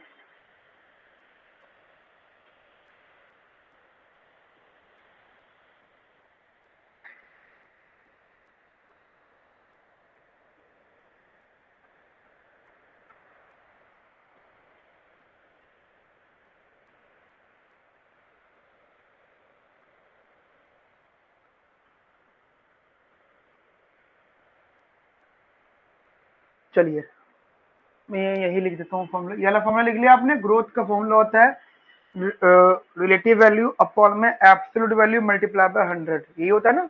लिख लिया होगा आपने फॉर्मूला। मैं आपको यहाँ पे क्वेश्चन लिखवा देता हूँ। मैं तो क्वेश्चन लिखवा रहा हूँ, मेरा तो मन है कि आपको मैंने कंसेप्ट सिखाया है, थोड़ी सी कोशिश करो तो जो मैं क्वेश्चन आपको दूँ आप सॉल्व करके देख सकते हो। लेकिन अगेन मुझे 15 मिनट खर्च करने पड़ जाएंगे, आपसे 1000 बार बोलना पड़ेगा आपको, मतलब भेजते हुए शर्म आएगी। आई डोंट नो वाई, वो समय लगेगा। आज मैंने देख लिया है, आज आप भेजते बहुत देर में हो, मतलब भेज तो देते हो बट बहुत कहने के बाद। इससे पहले मैंने एक दो बार देखा है, आज तो मैंने सोच लिया था, टेंशन से फील हो रही थी मैं पूछूंगा मैं मंगवाऊंगा। अभी भी नहीं आया एक आध का, पर वो कोई बात नहीं, इतना तो हमें एडजस्ट करना पड़ेगा। लेकिन मैं खुद ही सोल्व करा देता हूँ क्वेश्चन आपको। That is Y is equals to E to the power 0.3 into T dot K की पावर 0.5 डॉट एल की पावर 0.5। ठीक है, अब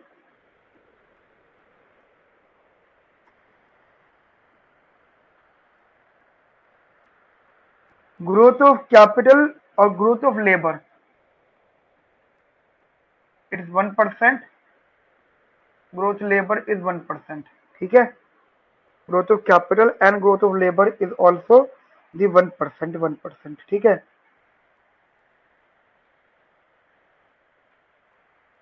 बस कहते हैं what is the G Y. बढ़िया क्वेश्चन है, मैं करवा देता हूँ आपको, मैं टाइम ना लगाते हुए मैं ये क्वेश्चन आपको करवा देता हूँ। ठीक है, चलो मैं यहाँ से रफ कर रहा हूँ, कर दो।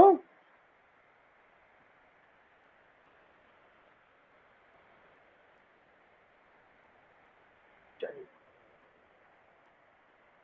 देखिएगा बेटा, सेम वही स्टेप है जो मैंने यहाँ पे ली है। y is equal to E की power E to the power 0.3 T है, dot K to the power 0.5 and into K 0.5, ये था जहाँ पे वो वैल्यू दे रखी। तो मैंने क्या किया, यहाँ पे लॉग ले लिया, लॉग y, लॉग ई 0.3 T into K 0.5 into L 0.5, ये लॉग y आ गया।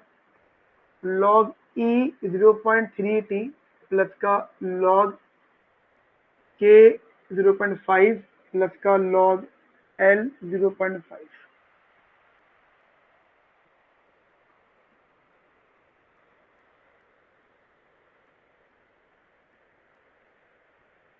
ठीक है, log y is equals to, इससे ये गया तो ये रहा 0.3 टी, 0.5 log के प्लस का 0.5 log l। ठीक है, वो क्योंकि e से log कट गया, अब 6 तो पता है ना आपको, log e से कट जाता है। फिर आपने वही डेरिवेटिव करा, और देखो डेरिवेटिव मल्टीप्लाई बाय 100 में एक साथ कर रहा हूँ। ठीक है, तो ये आ गया सीधा 1/y dy by dt multiply by 100, derivative और मल्टीप्लाई 100 में एक साथ कर रहा हूँ। सिमिलरली ये आपने इसको t की रिस्पेक्ट में डिफरेंशिएट किया 0.3 इंटू टी, तो ये हो गया 0.3 एंड मल्टीप्लाई बाय 100। ऑब्वियसली बात है, जब आप इसको डिफरेंशिएट करोगे टी की रिस्पेक्ट में 0.3 इंटू टी को, तो ये 0.3 रहेगा और मल्टीप्लाई 100 किया, ये 0.5 ये रहा। ये 1 में के इंटू डी के बाई डी टी प्लस 0.5 1 में L into D L by D T, और साथ साथ मैंने मल्टीप्लाई बाय 100 भी कर दिया। ठीक है, इसको मैं ऐसे लिख लेता हूँ 0.5 D L by D T multiply by 100। ठीक है, तो ये वैल्यू बन गई आपकी जी ए, ये वैल्यू बन गई आपकी 30 वैल्यू, ये 0.5 मल्टीप्लाई बाय ये क्या है, ये जी के है, 0.5 मल्टीप्लाई बाय जी एल।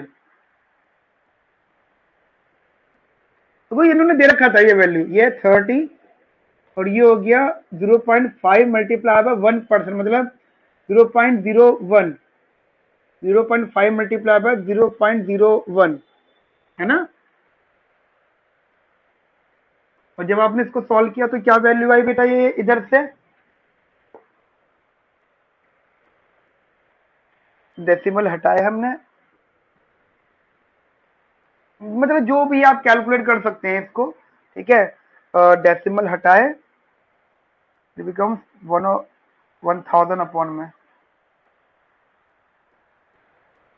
तो 10 अपॉन में 1000, तो 10 से तो 1 अपॉन में 100, 1/100 इट 0.01, तो 30 प्लस 0.01, इट बिकम 30 प्लस, तो this is the growth account. मतलब calculation is a secondary thing, ध्यान रखना। कैलकुलेशन एग्जाम में वेरी कर सकती है क्योंकि ये चीजें बदली जा सकती है, तो कैलकुलेशन पे दिमाग इतने नहीं लगाना है। क्यों? क्योंकि ये चीजें ऑब्वियस बात है, बदल देंगे तो कैलकुलेशन वेरी कर जाएगी पेपर में। आपको दिमाग में रखना कि how to basically calculate, then अगर आ जाता, अच्छा मैंने इसको जी ए करा है जबकि जी वाई होगा, क्लियर कर लेना बेटा, ये जी वाई होगा, ठीक है।